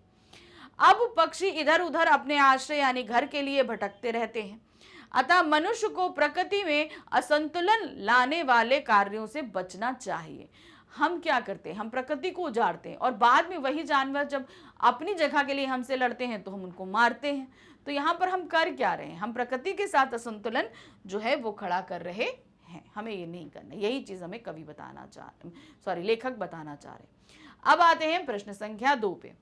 कर चले हम फिदा कविता में सीता का दामन पंक्ति से क्या तात्पर्य है। यहाँ पे सीता का दामन उन्होंने एक पंक्ति इस्तेमाल करी है, तो उसमें वो क्या कहना चाहते हैं। तो यहाँ पर क्या दिया है, ये हमारा किससे लिया गया है, ये हमारा लिया गया है काव्य खंड से। क्या है, सीता का दामन पंक्ति से तात्पर्य भारत माता के मान सम्मान रूपी पवित्र आंचल से है, जिसे रावण रूपी शत्रु स्पर्श ना कर सके। यदि किसी शत्रु का हाथ भारत माता के सीता रूपी दामन की ओर बढ़े तो उसे तुरंत काट डालो। भारत माता के सम्मान को किसी भी तरह कोई ठेस नहीं लगनी चाहिए। शत्रुओं का नाश कर भारत माता को सुरक्षित करना हमारा कर्तव्य है। यहाँ पे हमने क्या किया है, हमने अपनी माता यानी कि हमने अपने देश भारत को क्या बताया है, सीता माँ बताया है, दुश्मनों को रावण बताया है। तो यहाँ पर बताया है कि हमें राम और लक्ष्मण बनना है और अपनी सीता माता अर्थात अपने देश की रक्षा करनी है, ताकि कोई भी दूसरा रावण यानी दुश्मन जो है इसके आंचल को, यानी कि यहाँ पर कोई भी अपने मैले कदम दुश्मन ना रख सके, और हमें अपनी माता यानी कि अपने देश की रक्षा करनी है। तो सीता माता के दामन से तात्पर्य क्या है, हमारी भारत माता की भूमि, ये पूरी भूमि पर कोई भी शत्रु कदम ना रख सके। नेक्स्ट प्रश्न आते हैं, कंपनी द्वारा वजीर अली को पद से हटाने का क्या कारण था, कारतूस पाठ के आधार पर बताइए। वजीर अली को जो है वो कंपनी के पद से हटा दिया गया था, ये क्यों किया गया था आपको पाठ के आधार पर बताना है। क्यों? क्योंकि वहाँ पे शहादत अली को बैठाना था और शहादत अली अंग्रेज़ों का नुमाइंदा था। वज़ीर अली को हटाना इसलिए ज़रूरी था क्योंकि वो अंग्रेज़ों के खिलाफ थे और वो अंग्रेज़ों को पूरे अवध से साफ कर देना चाहते थे, और जो उन्होंने 6 महीने के अंदर काफ़ी हद तक कर भी लिया था। इसी से जो है कंपनी ने वज़ीर अली को पद से हटाया था। तो क्या दिया? वजीर अली को अवध के नवाब का पद मिला था, उसे कंपनी ने जबरन पद से हटा दिया क्योंकि कंपनी ने उसे अपने लिए खतरा मानती थी तथा अपना शत्रु समझती थी। वह अपने किसी चाटुकार व्यक्ति को उस पद पर बैठाना चाहती थी जिससे कंपनी को लाभ हो सके। क्यों? क्योंकि वहां पे कंपनी को लाभ नहीं हो रहा था, नुकसान ही नुकसान हो रहा था। इस कारण से वो वजीर अली को पद पे हटाना चाहते और चाटुकार व्यक्ति के रूप में बाद में किसे बैठाला था? वो वजीर अली के ही चाचा शहादत अली को बैठाला था। अब आते हैं प्रश्न संख्या 12 पे। ध्यान दीजिएगा क्या दिया है। निम्नलिखित प्रश्नों में से किन्हीं 2 प्रश्नों के उत्तर लगभग 60 शब्दों में करने हैं। अब हमारे पास स्पर्श बुक के काव्य खंड से प्रश्न आ रहे हैं। ये हमको करने 3 दिए गए हैं, 2 करने हैं। आपको शब्द याद रखने हैं, आपको 60 मार्क्स का ये करना, 60 वर्ड्स का एक आपको करना है। ठीक है, एक क्वेश्चन का आंसर आप 60 वर्ड के अंदर ही अंदर देंगे। अब ये आपका होगा 3 मार्क्स का एक प्रश्न, यानी 2 करने हैं, तो टोटल हमारे कितने हो गए? 6। तो चलिए अब यहाँ पर देखते हैं क्या है। मीरा के पद के आधार पर मीरा के काव्य की शैली पर लगभग 60-70 शब्दों में प्रकाश डालिए। अब यहाँ पर क्या है, उनकी जो काव्य शैली है उसके बारे में हमें यहाँ पर लिखना है। तो उनकी काव्य शैली हमारी कैसी रही? भक्तिपूर्ण है, निर्गुण भक्तिपूर्ण है। आपके मैंने देखा वो सिर्फ श्री कृष्ण के लिए करती हैं आराधना। ब्रज भाषा पूर्ण है, अलंकारिक है, जिसमें आपको थोड़ा राजपूती भाषा भी मिलेगी, है ना। तो चलिए देखते हैं कैसे लिखेंगे इसको। मीरा के काव्य की भाषा मुख्य रूप से साहित्यिक ब्रज भाषा है, किंतु संत कवयित्री के रूप में घुमक्कड़ी प्रवृत्ति के कारण उनकी रचनाओं में राजस्थानी, पंजाबी, गुजराती आदि भाषाओं से संबंधित शब्दों का भी खुलकर प्रयोग हुआ। क्योंकि वो घूमती रही, इसलिए इन सभी भाषाओं का, तो आप यहाँ पर देख रहे हैं घुमक्कड़ी यानी कि उन्होंने घूम घूम कर श्री कृष्ण की भक्ति करी। तो ये सारी भाषाएं जो हैं उनकी ब्रज भाषा के अंदर, उनके जितने भी आप देखोगे इन सभी भाषाओं के शब्द आपको मिलेंगे। मुहावरों के प्रयोग से भाषा प्रभावमयी एवं सजीव होती है। उन्होंने बिना किसी आडंबर के अपनी बात सरल एवं सहज रूप में सामने रखी है। भक्ति, करुणा एवं शांत रसों के सुंदर प्रयोगों से उनकी रचनाओं के सौंदर्य में वृद्धि हुई है। भक्ति रस भी है, शांत रस भी है, श्रृंगार रस भी है। वो भगवान की भक्ति भी करती है, उनसे प्रेम करती है, उनको पति मानती हैं, तो इसलिए श्रृंगार रस भी है। तो कहीं आपको संयोग रस मिलेगा तो कहीं पर वियोग रस भी मिलेगा। शांत रस है यानी कि उन्होंने पूरा संसार छोड़कर सिर्फ कृष्ण की आराधना करी है, इसलिए आपको वहां पर क्या मिलता है? शांत रस मिलता है। मीरा ने पर्यायवाची शब्दों जैसे हरि, गिरधर, मोहन, श्याम, गोविंद, मुरली वाला आदि तथा अनुप्रास एवं रूपक अलंकार आदि का सार्थक प्रयोग किया है। तो जैसे उन्होंने पर्यायवाची शब्दों का बहुत इस्तेमाल किया, सिर्फ श्री कृष्ण के ही बहुत सारे नामों का उपयोग किया, अलंकार भी बहुत सारे इस्तेमाल किए, जिनमें आप देख रहे हैं अनुप्रास और रूपक अलंकार खास तौर से हैं। मीरा ने गेय शैली को अपनाया। गेय शैली का मतलब होता है कि उनके जितने भी हैं उन्होंने गाए हैं। देखिए आपको ये पता तो है कि जो है उन्होंने सिर्फ गाए हैं, लेकिन इसे लिपिबद्ध जो है उन्होंने नहीं किया है। तो उनकी क्या है, सभी गाने हुए, गीत गाने वाले सभी पद हैं, जिसके कारण उनकी रचनाएं लोक गायकों से लेकर शास्त्रीय संगीत के गायकों तक में अत्यधिक लोकप्रिय। तो जो लोक गीत गायक थे वो भी गाते हैं और शास्त्रीय संगीत वाले भी गाते हैं। तो ये उनकी भाषा शैली है। अब आते हैं नेक्स्ट क्वेश्चन पे। अब हमें पर नेक्स्ट क्वेश्चन कहाँ से दिया गया? ये हमारा अगली कविता है, पर्वत प्रदेश में पावस से लिया गया है। पर्वत प्रदेश में वर्षा ऋतु में प्राकृतिक सौंदर्य कई गुना बढ़ जाता है, परंतु पहाड़ों पर रहने वाले लोगों के दैनिक जीवन में कठिनाइयां उत्पन्न होती हैं। इनके विषय में बताइए। देखिए मौसम आप देखिए, वर्षा ऋतु खास तौर से या ठंड हो, पर्वत प्रदेश में यानी कि जहाँ पहाड़ होते हैं, जब वर्षा ऋतु होती है तो बहुत अच्छा लगता है हमें देखने में, लेकिन जो लोग वहाँ रहते हैं उनके लिए किस तरह की कठिनाइयाँ उत्पन्न होती हैं आपको ये बताना है, इसके विषय में लिखना है। तो क्या दिया है? पर्वत प्रदेश में वर्षा ऋतु में प्राकृतिक सौंदर्य अत्यंत मनोहारी होता है। यही कारण है कि सबसे अधिक पर्यटन स्थल भी पर्वतीय प्रदेशों में पाए जाते हैं, क्योंकि आप हिल स्टेशन पे होता है ना, सबसे ज़्यादा आप अगर देखो घूमने की जगह हिल स्टेशन पे रहती है। क्यों? क्योंकि वहाँ सुंदरता बहुत ज़्यादा बढ़ जाती है, इसलिए लोग वहाँ जाना पसंद करते हैं। वर्षा ऋतु के समय यहाँ यहीं का मौसम अत्यंत ठंडा हो जाता है, बहुत ज़्यादा ठंडा भी हो जाता है। यहाँ की जलवायु और मौसम क्षण क्षण में परिवर्तित होते रहते हैं। एक क्षण में यहाँ घंघोर बादलों का जमावड़ा होता है, तो दूसरे ही क्षण कड़कड़ाती धूप खिल जाती है। संध्या काल में डूबते सूर्य को देखकर ऐसा प्रतीत होता है जैसे लाल रंग की गोलाकार वस्तु हमारे बहुत समीप है। तो वर्षा ऋतु में कैसा माहौल रहता है ये हमने बता दिया। अब जो नेक्स्ट हमारा क्या रहेगा वो होता है लोगों की तकलीफें। बादल हमारे सिर के ऊपर ऐसे मंडराते हैं जैसे वह हमारे मित्र हों, तथा पहाड़ों पर रहने वाले लोगों के दैनिक जीवन में अनेकानेक कठिनाइयां आती। हमें जहां ये सारे दृश्य बड़े खूबसूरत लग रहे हैं, लेकिन वहां के लोगों के लिए कुछ कठिनाइयां पैदा हो जाती हैं। क्या होता है? यहाँ संसाधनों का अभाव है। जैसे आप देखो क्योंकि हाइट होती है, जैसे हम लोग के यहाँ सिलेंडर अवेलेबल है, हम लोग ले आते हैं। वहाँ पे जो चूल्हा जलता है वो लकड़ी से जलता है, बारिश होती है तो लकड़ियाँ गीली हो जाती हैं, खाने पीने की चीज़ें ख़राब हो जाती हैं। तो ये सारे संसाधन क्या होते हैं, उनको नहीं मिल पाते, दिक्कत आती है।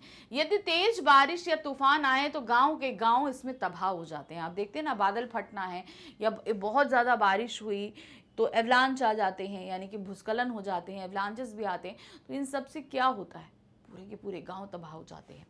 वर्षा ऋतु के दौरान पर्वतीय मार्ग से नीचे उतर पाना एक जटिल कार्य होता है, क्योंकि फिसलन हो जाती है। इस कारण कुछ लोग रोजमर्रा के लिए आवश्यक सामग्री को भी जुटा नहीं पाते। सड़क मार्ग, संचार व्यवस्था, चिकित्सीय सुविधाओं में भी यहाँ के लोग वंचित हैं। इस प्रकार कहा जा सकता है कि पहाड़ों पर रहने वाले लोगों को अपने दैनिक जीवन में बहुत सी समस्याओं का सामना करना पड़ता है। भाई सारे मार्ग बाधित हो जाते हैं, आपको कोई सुविधाएं नहीं मिल पाती, भाई पत्थर गिरने लगते हैं पहाड़ों से तो रास्ते टूट जाते हैं, तो बहुत तरह की परेशानियां पैदा हो जाती हैं।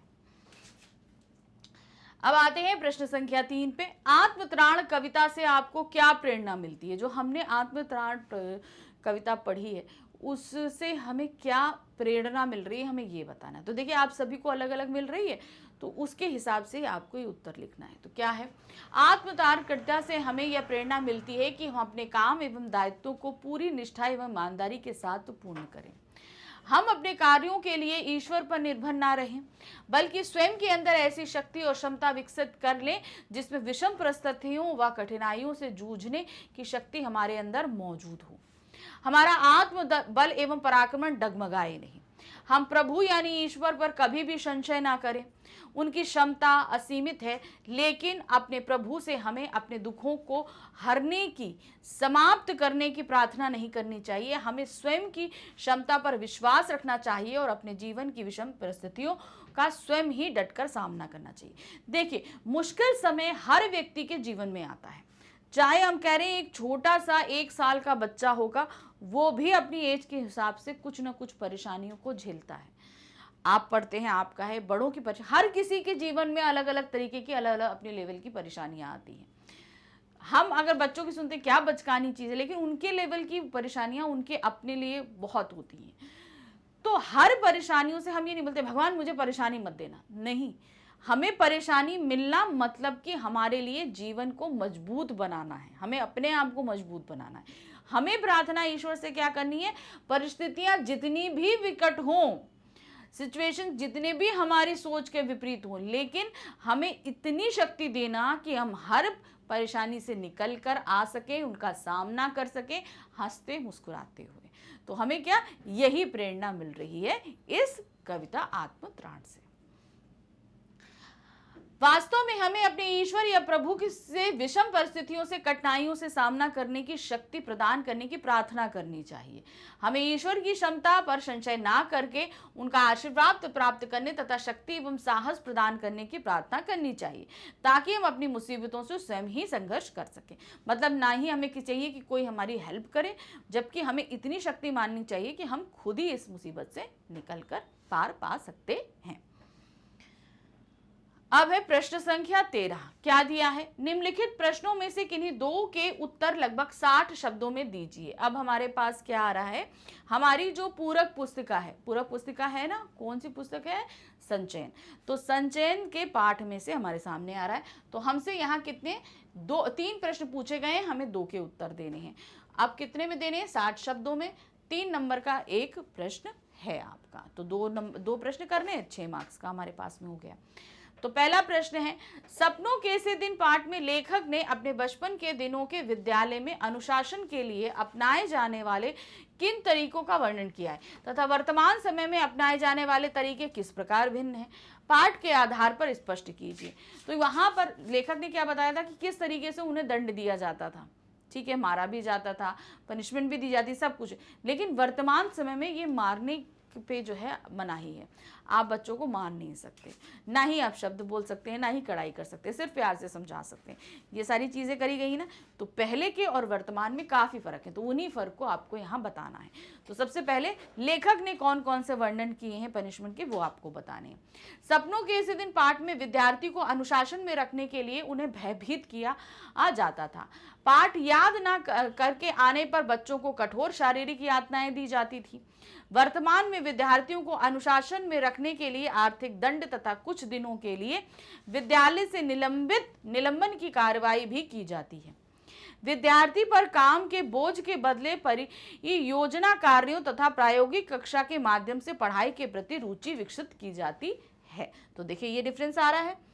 फिर साथ साथ में आप यहाँ पर पनिशमेंट दंड विधान पे भी लिख सकते हो, तो कुछ ये इसको आप अपने हिसाब से चीज़ों को लिख सकते हो, क्योंकि आपको पता है कि पहले क्या होता था और अब क्या होता था।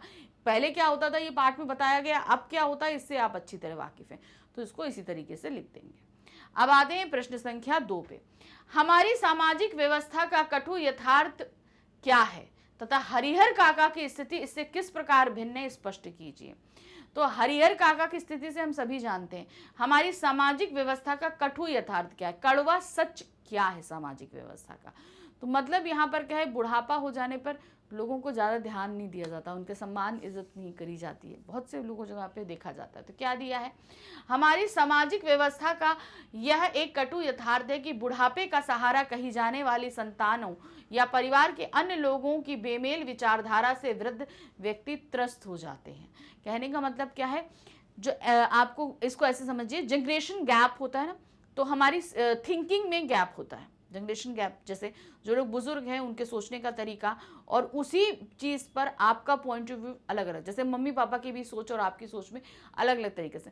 लेकिन आप ये सोचिए कि आपने उस जिस चीज़ को अभी जानना और समझना शुरू किया है, माँ बाप उसको बहुत अच्छी तरीके, किसी भी पॉइंट पे जाइए, उनके पास एक्सपीरियंस है लाइफ का, उनको हर चीज़ को देखने समझने, आप खाली उसके सामने के पहलू को देख रहे हैं कि मम्मा पापा उसके पीछे उसके आगे होने वाले सारे कॉन्सेप्ट्स को देखते हैं कि मतलब आगे जाकर क्या चीज़ बुरी हो सकती है। तो ये जो जनरेशन गैप की थिंकिंग होती है, ये आज का कटु सत्य है। ये आप अपने घर में भी झेलते हैं, सारी चीज़ें होती हैं। मम्मी पापा का पॉइंट ऑफ व्यू किसी चीज़ पे अलग है, आपका अलग है, तो ये सभी जगह होता है, लेकिन सिर्फ समझने का थोड़ा सा फर्क है।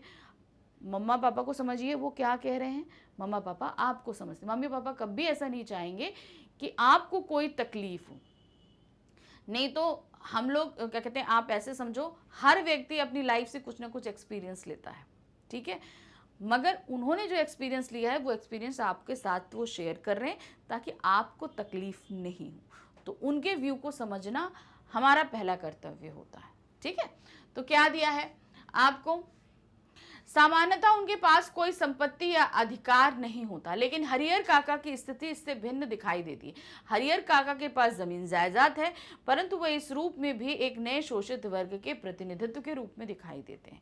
तो कटु सत्य क्या है, यहाँ पर एक जो बुजुर्ग लोग होते हैं वो और उनकी संतानों के बीच जो विचारधारा का जो गैप रहता है, एक तो वो रहता है, और साथ ही साथ उनके पास कोई ताकत या संपत्ति नहीं रहती। लेकिन हरिहर काका की स्थिति इसलिए भिन्न है, उनके पास परिवार तो है लेकिन साथ ही साथ जमीन जायदाद भी है। तो इसलिए वो मजबूत परिस्थिति में है। लेकिन तब भी उनको जो हम देखेंगे कि उनका कोई अपना ना होने के कारण, भाई जायदाद है तो इसलिए मजबूत स्थिति में, लेकिन उनका कोई अपना सगा नहीं है जो उनकी देखभाल कर सके, इसलिए उनकी स्थिति और ज्यादा दयनीय हो जाती है। नेक्स्ट है, टोपी और इफ़न दोनों एक दूसरे को धर्म, जाति, संप्रदाय आदि के ऊपर उठकर प्रेम करते हैं। टोपी शुक्ला पाठ के आधार पर इस कथन को स्पष्ट कीजिए। टोपी जहां पूरी तरीके से एक ब्राह्मण, शुद्ध ब्राह्मण परिवार से संबंध रखता है, तो दूसरी तरह इफ़न एक मुसलमान परिवार का बच्चा है। तो यहाँ पर हम ये देख रहे हैं कि दोनों में बहुत ज़्यादा डिफरेंस है, खान पान, रहन सहन, जाति, धर्म, हर चीज़, लेकिन दोनों के बीच एकदम प्रेम है, बहुत ज़्यादा प्रेम है। क्यों प्रेम है? क्योंकि भाई एक तरफ टोपी को जहाँ उसके घर वाले नहीं समझते, नहीं जानते, वहीं इफ़न से वो सारे अपने दुख तकलीफ कहता है, और इफ़न की दादी के साथ भी वो बहुत ज़्यादा अटैच है। तो यहाँ पर आपको यही चीज़ बतानी है। क्या है? टोपी शुक्ला तथा इफ़न सच्चे मित्र हैं। वो दोनों एक दूसरे को धर्म, जाति, संप्रदाय आदि से ऊपर उठकर प्रेम करते हैं। दोनों के बीच मित्रता इतनी गहरी है कि इफ़न के चले जाने पर टोपी स्वयं को अत्यंत अकेला महसूस करता है। वह इफ़न तथा उसकी दादी को हृदय से चाहता था, इसलिए इफ़न के पिता के तबादले के बाद उनके चले जाने पर वह बहुत अधिक मायूस हो जाता है और कसम खाता है कि अब वह ऐसे किसी लड़के से दोस्ती नहीं करेगा जिसके पिताजी की तबादले वाली नौकरी होगी। यह भावना गहरी वेदना से ही उपज सकती है। टोपी का हृदय वेदना से पीड़ित है, वह हृदय से दुखी है। ऐसे संबंध को ही सच्ची मित्रता कहा जा सकता है। इन दोनों की दोस्ती से सच्ची मित्रता की प्रेरणा ली जा सकती है। तो किस तरीके से अलग धर्म होने के बावजूद भी दोनों गहरे मित्र थे, और जब इफ़न चला जाता है तो किस तरीके से टोपी अकेला हो जाता है और उसको कसम खाता है कि वो कभी भी ऐसे व्यक्ति से या ऐसे लड़के से दोस्ती नहीं करेगा जिसके पिता का तबादला होता हो। अब आते हैं हम प्रश्न संख्या 14 पे। क्या दिया है? निम्नलिखित में से किसी एक विषय पर संकेत बिंदुओं के आधार पर लगभग 80 से 100 शब्दों में अनुच्छेद लिखिए। तो अब हमें यहाँ पर अनुच्छेद लिखना है। ये क्वेश्चन है हमारा 5 मार्क्स का, ठीक है। 3 ऑप्शन दिए गए हैं, 3 में से आपको एक करना है। तो तीनों ऑप्शन में आपको जो बहुत चीज़ें ध्यान रखनी है अनुच्छेद लिखते समय, वो क्या है? जैसे हम यहाँ ऑप्शन दे रहे हैं, इंटरनेट विज्ञान का चमत्कार, ठीक है। हमें इंटरनेट के बारे में लिखना है, विज्ञान का चमत्कार। इसमें हमारे सामने 4 पॉइंट्स दिए गए हैं। विज्ञान की अद्भुत उपलब्धि, इंटरनेट के लाभ, इंटरनेट से हानि और उपसंहार। तो यहाँ पर आप अनुच्छेद सिर्फ इन 4 पॉइंट्स पे ही एक्सप्लेन करेंगे, लेकिन इसे हेडिंग के रूप में कहीं पर भी मेंशन नहीं करेंगे। जब भी आप लिखना शुरू करोगे तो आपको ये ध्यान रखना है, सबसे पहले वर्ड लिमिट 80 to 100 वर्ड्स के बीच में रखना है। साथ ही ध्यान रखना है कि इन 4 पॉइंट से आगे आप कहीं पे भी कुछ नहीं लिखेंगे, ठीक है। जितना पूछा गया है आपको सिर्फ इतना ही लिखना है और इसके अलावा कुछ नहीं। और इसे आप हेडिंग के रूप में कहीं मेंशन नहीं करेंगे, क्योंकि अनुच्छेद लेखन मतलब पैराग्राफ राइटिंग। पैराग्राफ राइटिंग में हम कहीं पे भी हेडिंग नहीं डालते हैं, ठीक है। हमें सिर्फ अपने व्यूज़ को वहाँ पर क्लियरली रूप से एक्सप्लेन करना होता है। वही चीज़ हम यहाँ पर करेंगे। जैसे आप यहाँ देखोगे, चलो अब ये 4 पॉइंट्स हैं, इनको हम 4 पॉइंट्स को कैसे अंदर एक्सप्लेन कर रहे हैं ये देखिए। तो पहला है विज्ञान की अद्भुत उपलब्धि, लाभ, हानि और उपसंहार। तो क्या उपलब्धि है? सबसे पहले जो भी आप 3 ऑप्शन हमारे सामने, 3 में जो भी ऑप्शन आप ऑप्ट करेंगे उसे एज अ टॉपिक ऊपर डाल देंगे। सबसे पहला टॉप हेडिंग हमने मिडिल में उसको डाल दिया कि हमने ये ऑप्ट किया है। तो इंटरनेट विज्ञान का चमत्कार, अब इसको कैसे लिखेंगे? आधुनिक युग वैज्ञानिक आविष्कारों का युग है। विज्ञान के महत्वपूर्ण आविष्कारों में से एक है इंटरनेट। इस बात में कोई संदेह नहीं है कि सूचना क्रांति की देन इंटरनेट न केवल मानव के लिए अति उपयोगी सिद्ध हुआ है, बल्कि संचार की गति व विविधता के माध्यम से इसे दुनिया को बदल कर रख दिया है। यह सचमुच ही बहुत बड़ी उपलब्धि है। इंटरनेट के आविष्कार से ही सूचनाओं का अति शीघ्र आदान प्रदान संभव है। तो क्या क्या उपलब्धियां हो रही हैं हम ये सारी बता रहे हैं। आज इंटरनेट के द्वारा यातायात के लिए टिकट, अब इससे क्या लाभ हो रहे हैं? टिकट, होटल की बुकिंग, पुस्तकों का ऑर्डर, मित्रों से ऑनलाइन चैटिंग आदि संभव हो गया है। इसके साथ ही इंटरनेट ने आज शिक्षा को भी नए अवसर प्रदान किए हैं। तो ये हो गया विज्ञान की उपलब्धियां, ठीक है। और फिर उसके बाद आ गया हमारा लाभ।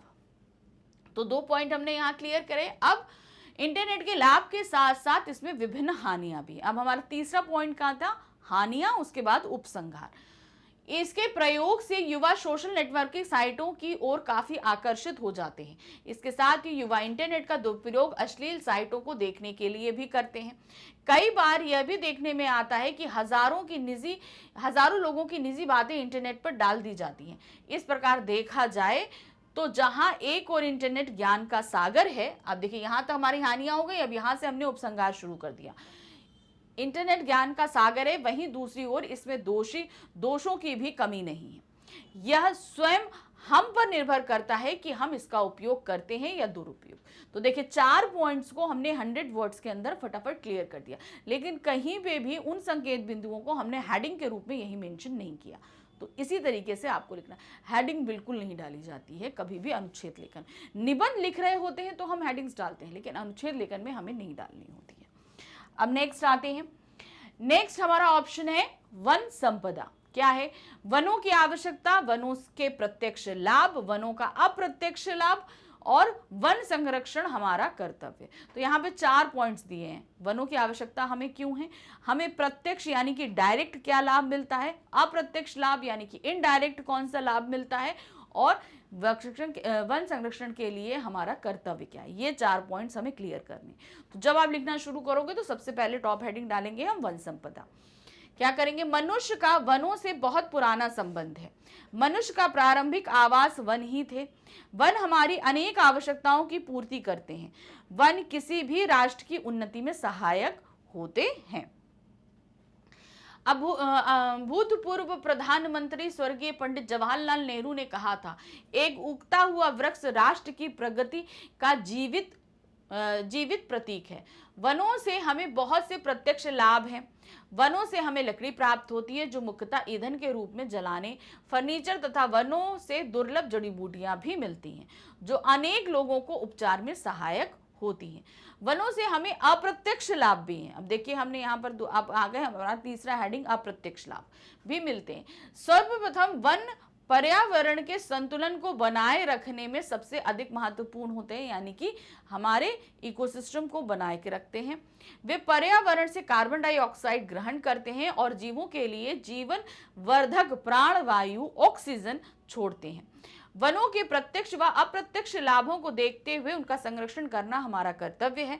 अतः हमें अति आवश्यक कार्यों के लिए ही वनों का उपभोग करना चाहिए। तो देखिए चारों हमने हो गया, संरक्षण भी हमने बता दिया, हमने प्रत्यक्ष अप्रत्यक्ष लाभ भी बता दिए, और वनों की आवश्यकता क्यों है हमने ये भी। तो चारों पॉइंट्स हमने यहाँ पर क्लियर कर दिए। अब आते हैं हमारा तीसरा।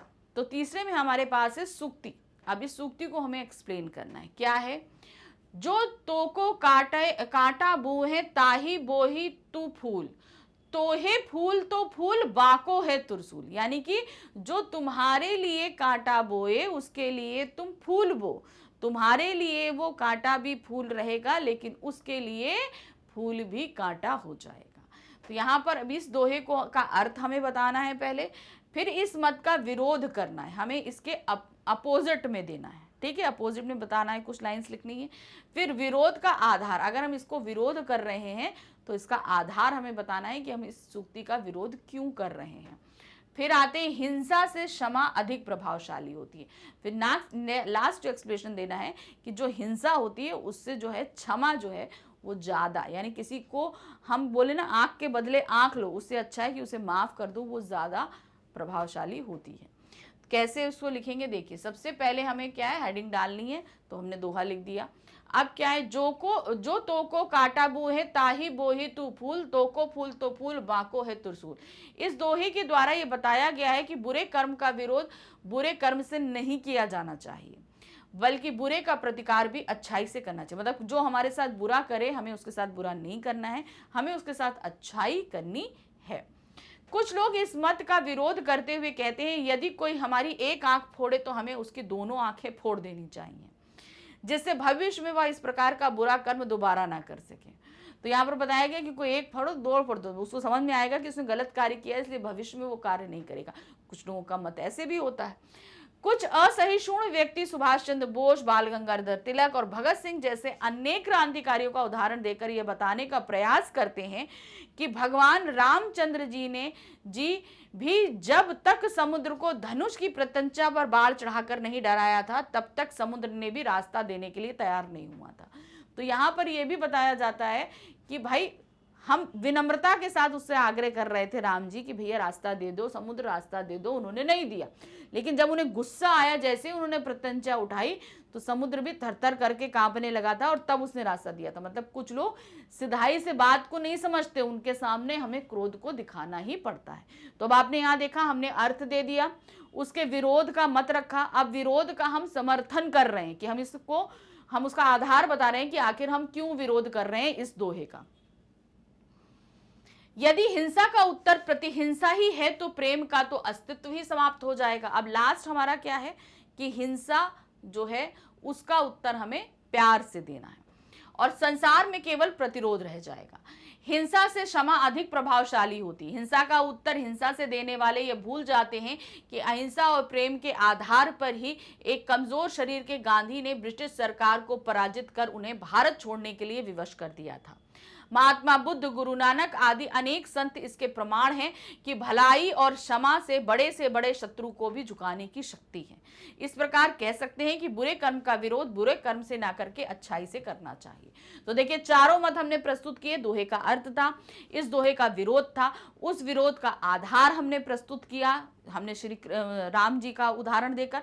फिर उसके बाद हमने बताया कि जरूरी नहीं है कि हम हिंसा करें, उसका उत्तर हम जो है अहिंसा से या प्रेम से भी दे सकते हैं। तो हमने चारों पॉइंट्स यहां पर क्लियर कर दिए। अब हम आते हैं प्रश्न संख्या 15 पे। प्रश्न संख्या 15 पे हमारे सामने क्या दिया है, पत्र दिया है। दो पत्र मौजूद हैं, दोनों में से कोई एक पत्र हमारे सामने हमको करना है। तो यहाँ पर क्या दिया है, और ये हमारे पास रहेगा 5 मार्क्स का। तो यानी दोनों में से कोई भी आप पत्र करो, 5 मार्क्स का आपको जो है नंबर मिलेंगे। तो यहाँ पर है पहला पत्र क्या है, अधिशासी अभियंता गाजियाबाद विकास प्राधिकरण गाजियाबाद को लगभग 80 से 100 शब्दों में एक पत्र लिखकर शिकायत कीजिए कि आपके एवं अन्य लोगों के मकानों के सामने स्थित पार्क की स्थिति बहुत दयनीय है। अब आपको अपने एरिया के जो अधिकारी हैं अभियंता के एरिया के, उनको पत्र लिखना है कि पार्क की स्थिति अच्छी नहीं है। ठीक है, तो कैसे शुरू करेंगे, अधिशासी अभियंता गाजियाबाद विकास प्राधिकरण गाजियाबाद। अब यहाँ पर आपको ये दिया हुआ है सारा, जिनको आपको पत्र लिखना है। फिर उसके बाद आप दिनांक देंगे, दिनांक उसी के नीचे आएगा।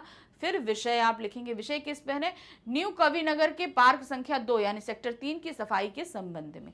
अब ये एड्रेस तो दिया नहीं था, तो ये एड्रेस आप इमेजिनेशन दे सकते हैं, अपना एड्रेस दे सकते हो। ठीक है, फिर आते हैं, महोदय निवेदन है कि न्यू कविनगर के पार्क संख्या 2 की साफ सफाई को लेकर स्थिति बहुत दयनीय बनी हुई है। यहाँ घास एवं झाड़ियां बहुत ऊंची हो चुकी हैं।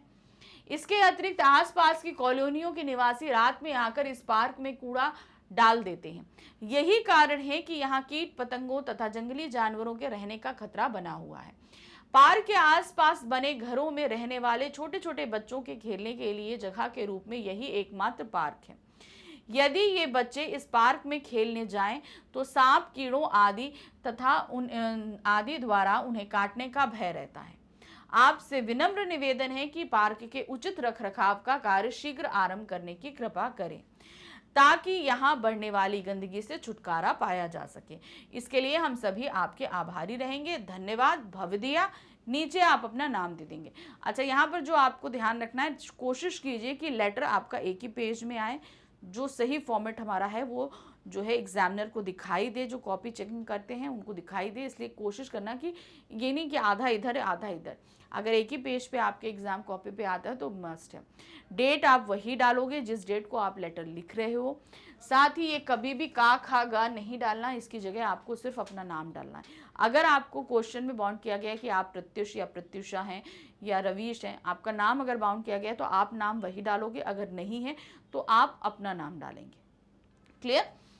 तो अब उसके बाद हमने दे दिया सचिव residence welfare society new Kavi Nagar Ghaziabad. तो किसकी तरफ से लिखा गया है, उस सोसाइटी के सचिव के हेड से लिखा गया है। तो ये हमारा पत्र हो गया। अब आते हैं अथवा दूसरा पद। दूसरा पद क्या है? अथवा में दोनों में से आपको एक करना था। आप नालंदा शहर की यात्रा करना चाहते हैं। उस स्थान की जानकारी प्राप्त करने के लिए पर्यटन विभाग के अधिकारी को लगभग 80 से 100 शब्दों में पत्र लिखकर पूछताछ कीजिए। भाई हम नालंदा जाना चाहते हैं, तो नालंदा जाने के लिए हमें वहाँ की जो है सारी जानकारी प्राप्त करनी है। तो हमने उस एरिया के जो पर्यटन अधिकारी हैं उनको पत्र लिखा, ताकि हम वहाँ किस तरीके से जानकारी प्राप्त कर सकते हैं, जा सकते हैं, ये सारी जानकारी हम उनसे ले सकें। तो कैसे लिखेंगे? देखिए, पर्यटन अधिकारी, पर्यटन विभाग, नालंदा, बिहार। फिर आते हैं दिनांक हमने डाल दी। फिर है विषय, नालंदा के प्रमुख स्थलों की जानकारी है। तो क्योंकि हम वहाँ पे जा रहे हैं तो हमें वहाँ की जानकारी चाहिए कि वहाँ घूमने लायक हमारे प्रमुख स्थल कौन से हैं। तो जानकारी हेतु हमने पत्र लिखा है। अब पत्र में हम क्या देंगे? देखिए, आदरणीय महोदय, मैं और मेरा मित्र सपरिवार नालंदा शहर आने के इच्छुक हैं। हम सब वहाँ के ऐतिहासिक व प्रमुख स्थलों के साथ साथ विश्व प्रसिद्ध विश्वविद्यालय के भ्रमण के लिए अत्यंत उत्सुक हैं। हम अगले माह की 10 अगस्त को नालंदा पहुंच जाएंगे और 15 अगस्त की रात को रेल द्वारा वापसी का कार्यक्रम निश्चित है। कौन आ रहा है, कब आ रहा है और कब वापस जा रहा है, पहले पैरा में हमने ये दे दिया। अब हम क्या कह रहे हैं? अतः आपसे विनम्र निवेदन है कि हमें नालंदा के सभी प्रमुख स्थलों की जानकारी प्रदान करें तथा साथ ही उपर्युक्त कार्यक्रम के अनुसार ठहरने के लिए उचित स्थान व आवागमन के लिए वाहन आदि की व्यवस्था के विषय में भी अवगत कराएं। भाई हमारे लिए जगह नहीं है तो कौन कौन जगह हम ढूंढेंगे, घूमेंगे, कहाँ ठहरेंगे, कि कोई वाहन हमें अगर वहाँ उपलब्ध मिल जाए, लोकल कन्वेंस जहाँ पर हम आना जाना कर सकें, तो ये सारी चीज़ें जानकारी दे दीजिए ताकि हम बुकिंग करा सकें। मैं इस सहयोग व स्नेह के लिए आपका हार्दिक आभारी रहूंगा। सत धन्यवाद, भवदीय काखागा, 10 दरियागंज, दिल्ली। तो अब यहाँ पर आप क्या देख रहे हो? यहाँ पर अपना नाम दोगे। अब यहाँ पर एक इस पत्र में जो आपको सबसे पहले ध्यान देना है, आपने जानकारी मंगवाई है, तो पत्र तो लिख दिया है, अब वो अधिकारी आपको उत्तर भी देगा। तो उसके लिए आपको जहां पे आपने बोला ना हमको जानकारी दीजिए, तो जाहिर सी बात है वो पत्र लिखकर हमें वापस उत्तर देगा। तो इस कंडीशन में हमें अपना पता लिखना कंपलसरी होगा। तो अपने नाम के नीचे आप अपना एड्रेस जरूर लिखेंगे, ठीक है? ये आपको सबसे पहले ध्यान रखना है। ऐसा कोई भी पत्र जहां से आपको ये हो कि वहां से कोई पार्सल आना है, कोई लेटर आपको मंगवाना है, कोई सामान मंगाना है, तो उस कंडीशन में नीचे आप अपना एड्रेस जरूर देंगे। चलिए, तो अब आते हैं, अब हम अपने नेक्स्ट क्वेश्चन है, क्वेश्चन नंबर 16 पे। क्या दिया है? विद्यालय की प्रधानाचार्य की ओर से विद्यार्थियों को अनुशासन भंग करने की चेतावनी देते हुए 30 से 40 शब्दों में सूचना लिखनी है। अब हमारे पास आ रहा है सूचना लेखन, ठीक है? सूचना लेखन करते समय क्या क्या सावधानियां रखनी है ये सभी हम बताएंगे। तो अब आपको जो पहली सूचना लिखनी है कि प्रधानाचार्य जी ने एक सूचना जारी करी है जिसमें चेतावनी दी गई है कि जो लोग बच्चे अनुशासन भंग कर रहे हैं उनको चेतावनी दी गई है। अब याद रखें 30 से 40 शब्दों की सूचना तैयार करनी है। ये होगा आपका 5 मार्क्स का एक क्वेश्चन, ठीक है? कैसे करनी है ये बताती हूँ। तो देखिए, सबसे पहले हमें क्या करना है, एक रेक्टेंगल सूचना बॉक्स का जो हम है, सूचना हम जब भी करते हैं एक रेक्टेंगल बॉक्स के अंदर करेंगे। हमने सबसे पहले बॉक्स ड्रॉ किया, फिर उसके बाद जिसको भी हम सूचना लिख रहे हैं सबसे पहले हमने उस संस्था का नाम लिखा। फिर अब चूंकि सूचना टॉपिक है वो हमने दिया, मतलब सूचना है हमारा वो हमने दिया। फिर डेट डालेंगे, जिस भी डेट को इशू हो रहा है, तो हमने क्या लिखा, दिनांक 8 अप्रैल 2000। फिर अब इसका शीर्षक क्या है, जो सूचना हम दे रहे हैं इसका शीर्षक क्या है? विद्यालय में अनुशासन भंग करने की चेतावनी। विद्यालय प्रधानाचार्य ने क्या दी है, चेतावनी दी है, तो ये पूरा शीर्षक लिखेंगे। अब उसके अंदर उन्होंने क्या लिखा है, विद्यालय के सभी विद्यार्थियों को अनुशासन भंग करने संबंधी मामले में हो रही वृद्धि को देखते हुए चेतावनी दी जाती है कि वे अपने व्यवहार को अनुशासित एवं संयमित रखें, अन्यथा किसी भी प्रकार की अनुशासनहीनता में संलग्न पाए जाने पर वे सख्त कार्रवाई के पात्र होंगे। साधना त्रिवेदी, प्रधाना अध्यापिका। तो यहाँ पर किस तरीके से उन्होंने चेतावनी दी कि ये हमने सूचना पट पर लगा दी। अब आते हैं हम दूसरा, अथवा दिया हुआ ना, तो अथवा में हमारे पास दूसरी सूचना क्या है, मतलब इन दोनों में से कोई आपको एक सूचना लिखनी है। क्या है, विद्यालय के प्रधानाचार्य की ओर से विद्यार्थियों को फुटबॉल टीम में सम्मिलित होने के लिए 30-40 शब्दों में सूचना। यानी कि एक फुटबॉल टीम का गठन किया जा रहा है, तो वहां पर चयन प्रक्रिया शुरू होने वाली है, उसमें सम्मिलित होना है, विद्यार्थियों को इस चीज की सूचना देनी है। तो प्रधानाचार्य जी एक सूचना तैयार कर रहे हैं। इसको कैसे लिखेंगे, वैसे ही एक रेक्टेंगल बॉक्स हमने सबसे पहले बनाया, संस्था का नाम लिखा डीके पब्लिक स्कूल माल रोड नई दिल्ली। अब चूंकि ये सूचना है, नोटिस या सूचना तो जरूर लिखा होता है, तो सूचना लिख दी। फिर आते हैं, दिनांक है 8 अप्रैल 2000। यहाँ दिया फुटबॉल टीम में सम्मिलित होने के लिए, फुटबॉल टीम का चयन है ना, तो शीर्षक हमें लिखना पड़ेगा। जब भी कोई सूचना रहती है तो उसका शीर्षक देना हमारे लिए ज़रूरी होता है, तो हमने यहाँ शीर्षक दे दिया। फिर आते हैं, विद्यालय के सभी विद्यार्थियों को सूचित किया जाता है कि दिनांक 20 अप्रैल 2000 को विद्यालय की फुटबॉल टीम में सम्मिलित होने के लिए खिलाड़ियों का चयन किया जाएगा। इच्छुक खिलाड़ी आगामी बुधवार तक प्रधानाचार्य कार्यालय में संपर्क करें। तो यहाँ पर हमने क्या दे दिया कि किस तरीके से जो है हम संपर्क करना चाहे, आपको किससे करना है ये भी आप मेंशन करोगे। तो किसने जारी करी, अशोक त्रिपाठी ने, नीचे प्रधाना अध्यापक। तो यहाँ पर आपको बताना है, डेट का ध्यान रखना पड़ता है हमें, जैसे जिस डेट को लिखी जा रही है और जिस डेट को चयन किया जा रहा है।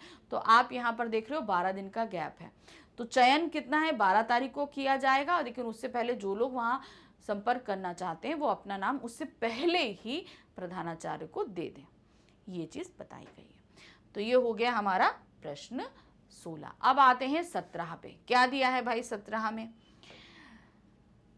निम्नलिखित में से किसी एक विषय पर लगभग 60 शब्दों का विज्ञापन तैयार करना है। प्रश्न संख्या 17 में हमारे सामने 2 विज्ञापन प्रस्तुत किए गए हैं, दोनों में से एक विज्ञापन हमको करना है। ठीक है, अब इस एक विज्ञापन में जो पहला हमारे पास विज्ञापन आ रहा है वो है, योग दिवस पर लगभग 25 से 50 शब्दों का विज्ञापन लिखिए। ये हमारा 3 मार्क्स का विज्ञापन होगा, मतलब दोनों में से कोई भी एक विज्ञापन करो, 3 मार्क्स का आपके पास विज्ञापन आएगा। ठीक है, कैसे करेंगे अब ये बताते हैं। तो कैसे हमें देना है, ध्यान से देखिए। सबसे पहले हमें एक रेक्टेंगल बॉक्स बनाना है, ये कंपलसरी है। जब भी आप विज्ञापन करेंगे या सूचना करेंगे तो रेक्टेंगल बॉक्स आपके लिए कंपलसरी है। कभी भी ऐसे नहीं कि आपने ओपन पेज में बना दिया। विज्ञापन आप कभी भी देखते हो ना, तो क्या होता है, रेक्टेंगल बॉक्स होते हैं, बड़े हों, जैसे भी एक बॉक्स के अंदर हम बनाते हैं। तो उसी तरह सबसे पहले बॉक्स दिया। अब हम किस बारे में बात कर रहे थे, हम योग के बारे में बात कर रहे थे। योग है, अंतर्राष्ट्रीय योग दिवस हमारा 21 जून को होता है। अब योग से हमारे लाभ क्या क्या हैं, शारीरिक व मानसिक रूप से स्वस्थ होते हैं हम, जीवन को खुशहाल और स्वस्थ बनाएं, बीमारियों को दूर भगाएं, आलस्य को दूर भगाएं और स्फूर्ति बढ़ाने में सहायक है। अब इससे रिलेटेड जैसे आप पिक्चर है, अगर आपकी ड्राइंग अच्छी है तो आप पिक्चर जरूर बनाओ, कोशिश करो, क्योंकि इससे आपके मार्क्स बढ़ जाते हैं। तो हमने एक यहाँ पर पिक्चर बना दी। अब इसमें कुछ आकर्षक क्या चीज़ें हैं, दुनिया को खुशहाल बनाएं, चलो सभी को योग अपनाएं। तो हमेशा एक टैग लाइन हमें ज़रूर देनी होती है एडवर्टाइजमेंट या विज्ञापन में, तो वो टैग लाइन हम इस तरीके से देंगे। फिर है, आओ मिलकर योग करें, योग विश्व का नारा है, भविष्य अब हमारा है। अगर हम योग करेंगे तो ये पूरा विश्व ही योग करना चाहता है, अब हम यही नारा देंगे। तो इस तरह की कुछ टैग लाइन्स अगर आप बना लेते हो तो बहुत अच्छा है, तो इससे आपका जो एडवर्टाइजमेंट है काफ़ी अच्छा हो जाएगा। अब ये पूरी सूचना किसने जारी करी है, ये हम सबसे नीचे देंगे, स्वास्थ्य मंत्रालय द्वारा जनहित में जारी। तो देखिए 30 से 40 शब्दों के अंदर हमने ये सारा काम कर दिया, ज़्यादा कुछ नहीं किया, और सारी बातों को हमने एक्सप्लेन भी कर दिया कि ये किस तरीके से आपको लिखना है। ठीक है, चलिए अब अथवा करके जो दूसरा हमारे पास में आया था वो क्या है, किसी फुटवेयर कंपनी का 25 से 50 शब्दों में विज्ञापन। फुटवेयर कंपनी का हमें देना है, तो इसमें आपको कंपनी का नाम तो दिया नहीं गया है, तो आप कोई भी नाम दे सकते हो, जैसे हमने यहाँ दे दिया राघव फुटवेयर्स। पेश करते हैं हर उम्र के अनुसार फुटवेयर्स। इनका मेन आकर्षण क्या है, बड़े बच्चे बूढ़े सभी के लिए आरामदायक फुटवेयर्स यहाँ पर उपलब्ध हैं। सभी कंपनियों के फुटवेयर्स उपलब्ध हैं, आरामदायक और सस्ते फुटवेयर्स हैं, यानी कि आपको आरामदायक मिलेंगे और सस्ते भी मिलेंगे। आकर्षण रंगीन व विभिन्न डिजाइनों में उपलब्ध है। तो एक जूता बना दिया। 3000 से अधिक खरीद पर 5% की छूट है, हमने ये बता दिया। 3000 से आप खरीदारी करोगे तो 5% की छूट मिलेगी। इस तरह आप कोई भी ऑफर्स यहाँ पर रख सकते हैं। जल्दी करें, ऑफर सीमित है। तो आपको जो ध्यान रखने वाली सबसे चीज़ है, जब हम प्रोडक्ट का किसी प्रोडक्ट का विज्ञापन बनाते हैं तो उसमें हमें ऑफर्स देना ज़रूरी हो जाता है। इससे क्या होता है ना कि लोग जल्दी आकर्षित, आप भी विज्ञापन देखते हो ना, तो क्या होता है ज़्यादातर हमारे अट्रैक्शन का कारण होता है कि वहाँ हमारे पास ऑफर है या सेल चल रही है कुछ इस तरीके से, तो वो आपको यहाँ पर मेंशन करना होगा। ठीक है, तो ये हो गया आपका फुटवेयर का ऐड। चलिए आगे देखते हैं। प्रश्न संख्या 18 है, तो टोटल 18 प्रश्न थे, हम आखिरी प्रश्न पर आ गए हैं, प्रश्न संख्या 18 पे। अभिमान विनाश का कारण है, इस उक्ति के आधार बनाकर लगभग 100 से 150 शब्दों में एक लघु कथा लिखनी है। तो यहां पर हमारे पास प्रश्न संख्या 18 में ऑप्शन आया है। ऑप्शन क्या है, या तो आपको लघु कथा लिखनी है या आपको एक ईमेल लिखना है। तो जो आपको सही लिखे वो लिखे। तो लघु कथा कैसे लिखनी, तो यहाँ पर एक उक्ति दी गई है, यानी कि आपको एक लाइन दी गई, क्या है, अभिमान विनाश का कारण है। तो हमें सबसे पहले इस उक्ति का अर्थ बताना है, फिर लघु कथा बनाना है, और फिर हमें इसका निष्कर्ष भी, यानी कि हमें इससे क्या सीख मिल रही है, हमें ये भी बताना है। तो यहाँ पर क्या लिखेंगे, सबसे पहले इस उक्ति का अर्थ लिखेंगे, क्या है, अभिमान विनाश का कारण है। इस उक्ति का अर्थ है कि घमंड अथवा अहंकार व्यक्ति को विनाश की ओर ले जाता है। अभिमान विनाश का कारण होता है, यह बिल्कुल सटीक कथन है। महाभारत, रामायण आदि धार्मिक ग्रंथों में इस तथ्य को उजागर किया गया है। रावण ज्ञानी और शक्तिशाली होते हुए भी अपने अभिमान अहंकार के कारण अजेय रहा। रावण का अहंग उसके पतन पर कारण बना। ऐसी ही एक कथा यहाँ प्रस्तुत है कि मतलब अहंकार के कारण, कहते हैं ना, अहंकार तो रावण का नहीं रहा तुम्हारा, क्या रावण तो कहते सबसे बड़ा शिव भक्त था, उससे बड़ा शिव भक्त कोई नहीं हुआ, लेकिन उसके अंदर अहंकार था और यही उसकी पराजय का कारण बना था। अब कथा क्या है, एक नगर में दो अत्यंत धनवान व्यक्ति रहते थे, दोनों में अच्छी मित्रता थी। पहले व्यक्ति का स्वभाव विनम्र था, वह विनम्रता पूर्वक सबकी सहायता करने के लिए हमेशा तत्पर रहता था। वहीं दूसरा व्यक्ति धनी होने के कारण अभिमानी था। अभिमानी व्यक्ति किसी की सहायता नहीं करता था, उसे अपने धन का घमंड था। एक बार दोनों कहीं से आ रहे थे कि अचानक अभिमानी व्यक्ति को सांप ने काटने से तबीयत बिगड़ने लगी। वह दर्द से करहा रहा था, सांप का जहर उसके शरीर में फैलता जा रहा था। तभी वहां से गुजरते हुए एक गरीब किसान ने उसकी आवाज सुनी। पास जाकर उस अभिमानी व्यक्ति की बिगड़ती हालत को देखा। तो यहाँ पर किस तरीके से आपने देखा ना कि अभिमानी अंदर घमंड था, सांप था, कुछ नहीं हम सहायता करेंगे, लेकिन उसको भी सहायता की जरूरत पड़ी और एक व्यक्ति ने आकर उसकी मदद भी करी। तो ये हमारी कहानी कथा थी। अब इसमें आगे और क्या होता है, किसान विनम्र व्यक्ति से बोला कि वे इसी समय उसके पास ही बनी ही झोपड़ी में चले। उसके पिताजी शरीर से सांप का विष निकालना जानते हैं, परंतु अभिमानी व्यक्ति ने गरीब किसान के घर जाने से इनकार कर दिया कि भाई मैं क्यों किसी गरीब की को उसमें जाऊं, तो वो नहीं गया। उसने किसान से उसके पिता को वहीं लाने को कहा। किसान तथा विनम्र व्यक्ति ने उसे बहुत समझाया कि गरीब किसान के पिता के यहाँ आने तक बहुत समय नष्ट हो जाएगा, परंतु वह नहीं माना और अंत में अपने प्राणों से हाथ धो बैठा। तो घमंड के कारण क्या हुआ, उस व्यक्ति की जान चली गई।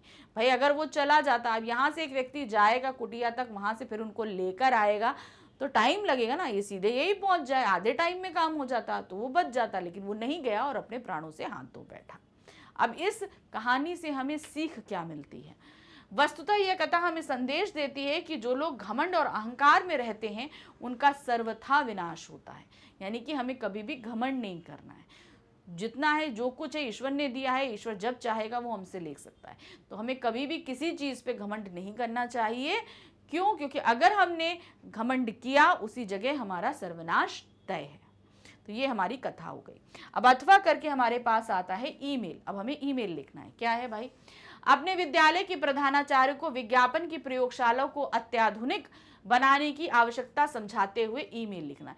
हमारे विद्यालय में जो प्रयोगशाला है उसमें थोड़े से हम चाहते हैं क्या और अच्छे इक्विपमेंट्स आ जाएं, बहुत सारी चीज़ें आ जाएं ताकि हमारी प्रयोगशाला अच्छी हो सके। तो इस पर्पज़ में आपको प्रिंसिपल को एक मेल लिखना है। तो ये हमारा रहेगा 5 मार्क्स का, यानी कि आप कथा लिखिए, लघु कथा लिखिए या मेल लिखिए, दोनों में से कुछ भी आप करोगे 5 मार्क्स का आपका होगा। अब यहाँ पे जो आपको ध्यान रखना है, सबसे पहले जैसे हमने टू लिखते हैं, जो भाई जिसको भेज रहे हैं वो कौन है, प्रिंसिपल जी हैं, उनका हमने मेल एड्रेस डाल दिया प्रिंसिपल। अब उनका नाम हमें नहीं पता, चूंकि प्रिंसिपल को लिख रहे हैं तो हमने डायरेक्ट principal123@gmail.com डाल दिया। अब आप लिख रहे हो तो जहां पे हमने XYZ456 लिखा है, इसकी जगह XYZ की जगह आप अपना नाम दे सकते हो, फिर उसके आगे 456@। तो ये याद रखना है कि जो भी आपका जो भी नाम है, आप मेल लिख रहे हो तो उस जगह आप XY, जैसे मेरा नाम रूपाली है तो इस जगह अगर मैं यहाँ पर मेल लिखूंगी तो यहाँ XYZ की जगह मैं यहाँ पर क्या लिखूंगी, रूपाली। ठीक है, रूपाली हो गया, 456 हो गया @gmail.com। तो ये आपका होगा, आपका जो भी नाम है आपको मेलिंग एड्रेस उसी तौर पे करना है। ठीक है, XYZ मत लिखना। ठीक है, जैसे मैं लेटर में आपसे बोलती हूँ काका गगन नहीं लिखना, अपना नाम लिखो, या अगर आपका नाम क्वेश्चन में दिया गया है तो आप उस हिसाब से लिखो। लेकिन इसी तरीके से आपको मेलिंग एड्रेस में भी ये चीज़ ध्यान रखनी है, आपको अपना नाम ही लिखना है। ठीक है, फिर अब आते हैं विषय। अब इसके बाद का पूरा फॉर्मेट तो हमारा लेटर जैसा ही हो जाता है, आपको सब्जेक्ट लिखना ज़रूरी होता है। तो लेटर हमने क्या लिखा, विज्ञान प्रयोगशाला को अत्याधुनिक बनाए जाने हेतु। फिर एकदम विनम्र निवेदन करेंगे हम, तो क्या लिखेंगे, माननीय महोदय, मैं आपके विद्यालय में कक्षा 10वीं का छात्र हूँ। मैं आपका ध्यान विद्यालय की विज्ञान प्रयोगशाला की ओर आकृष्ट करना चाहता हूँ। हमारी प्रयोगशाला विद्यालय के स्तर की कदापि नहीं है, मतलब एक विद्यालय में जैसी प्रयोगशाला होनी चाहिए वैसी नहीं है। जो आधुनिक उपकरण किसी प्रयोगशाला को स्तरीय बनाते हैं, यहाँ उसकी अत्यंत आवश्यकता है। महोदय, आप स्वयं विज्ञान के विद्यार्थी रहे हैं, आपको प्रयोगशाला संबंधी सुझाव देना सूर्य को दीपक दिखाने के समान होगा। अब एक विद्यार्थी जो है वो प्रिंसिपल से बोल रहा है, तो यहाँ पर उन्हें हमें विनम्र निवेदन करना है। हमें ये नहीं देना आपका विद्यालय कैसा है, यहाँ पे ये नहीं है वो नहीं है, ऐसे हमें बात नहीं करनी होती है। वो प्रिंसिपल है, हमसे उम्र में ओहदे में बड़े हैं, हमेशा हमें रिस्पेक्ट बना के रखनी है। फिर क्या है, दिखाने का के समान है। मेरा आपसे विनम्र निवेदन है कि आप इस ओर थोड़ा सा ध्यान देने की कृपा करें तथा विज्ञान प्रयोगशाला को अत्याधुनिक बनाने हेतु कार्रवाई करें। साथ धन्यवाद, भवदीय काखागा। तो जो आपने मेलिंग एड्रेस में इनिशियल अपना नेम डाला, जो भी आपका नाम है, यहाँ पर आप अपना नाम डाल देंगे। काखा गागा या XYZ आप नहीं लिखोगे, ये ध्यान रखना।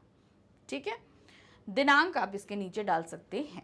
ठीक है, दिनांक में कोई ऐसा ज़रूरी नहीं होता है, इसलिए क्यों ज़रूरी नहीं होता, क्योंकि जब हम मेल भेजते हैं तो मेल में ऑलरेडी डेट हम जब तो मेल मेंशन होती है, क्योंकि जब पहुंचेगा उस डेट का मेंशन रहती है। तो डेट डालना ना डालना ये आपके ऑप्शन पे, आप डालना चाहते हो तो डाल दो, नहीं डालना चाहते हो तो मत डालो, ये ऑप्शनल है। ठीक है, क्योंकि इसमें कंपलसरी नहीं है, क्योंकि जिसके पास मेल पहुंचता है उसके पास ऑलरेडी डेट मेंशन हो जाती है उसके मेल बॉक्स में। तो यहाँ पर हमारा ये पूरा सैम्पल पेपर, मैग्नेट बेन्स का सैम्पल पेपर यहाँ समाप्त होता है। आई थिंक आपको अच्छे से समझ में आ गया होगा। प्रैक्टिस करते रहिए, और भी मैं लेकर आऊँगी। जैसे आज पेपर 1 था, आगे आपका पेपर 2 भी आएगा। प्रैक्टिस बहुत ज़रूरी है, ध्यान रखिएगा। ठीक है, तो मैग्नेट बेन्स आपको 100% फ्री एजुकेशन दे रहा है, ये ध्यान रखिए। किंडरगार्टन से क्लास 12 तक हिंदी मीडियम, इंग्लिश मीडियम, इसके अलावा भी ये सभी कोर्सेज आपको 100% फ्री मिल रहे हैं। यानी कि इसके लिए ना आपको कोई पेमेंट करना है, ना कोई पैकेज परचेज करना है, ना ही कोई कूपन लेना है। बस करना क्या है, आपको यूट्यूब पे जाना है, हमारी वेबसाइट पे जाना है, या हमारे ऐप को डाउनलोड करना है, और वहाँ पर आकर आप अपनी क्लास सब्जेक्ट से रिलेटेड कोई भी वीडियो देखिए। 100% फ्री है, कुछ चार्ज नहीं है। साथ ही आप डेली अपडेट्स के लिए हमारे सोशल अकाउंट्स पे भी जुड़ सकते हैं। व्हाट्सएप है, फेसबुक है, और साथ ही साथ आपका इंस्टाग्राम और टेलीग्राम है, जहां पर आप डेली अपडेट्स ले सकते हैं। क्या क्या आपके एग्जाम से रिलेटेड या आपके सब्जेक्ट से रिलेटेड, क्लास से रिलेटेड क्या क्या चीज़ें नई आने वाली हैं, क्या क्या जानकारियां उपलब्ध हैं, सभी कुछ आपको यहाँ पर मिल जाएगा। तो आगे हमारे साथ देखते रहिएगा, और भी बहुत कुछ है। Thank you for watching, bye bye.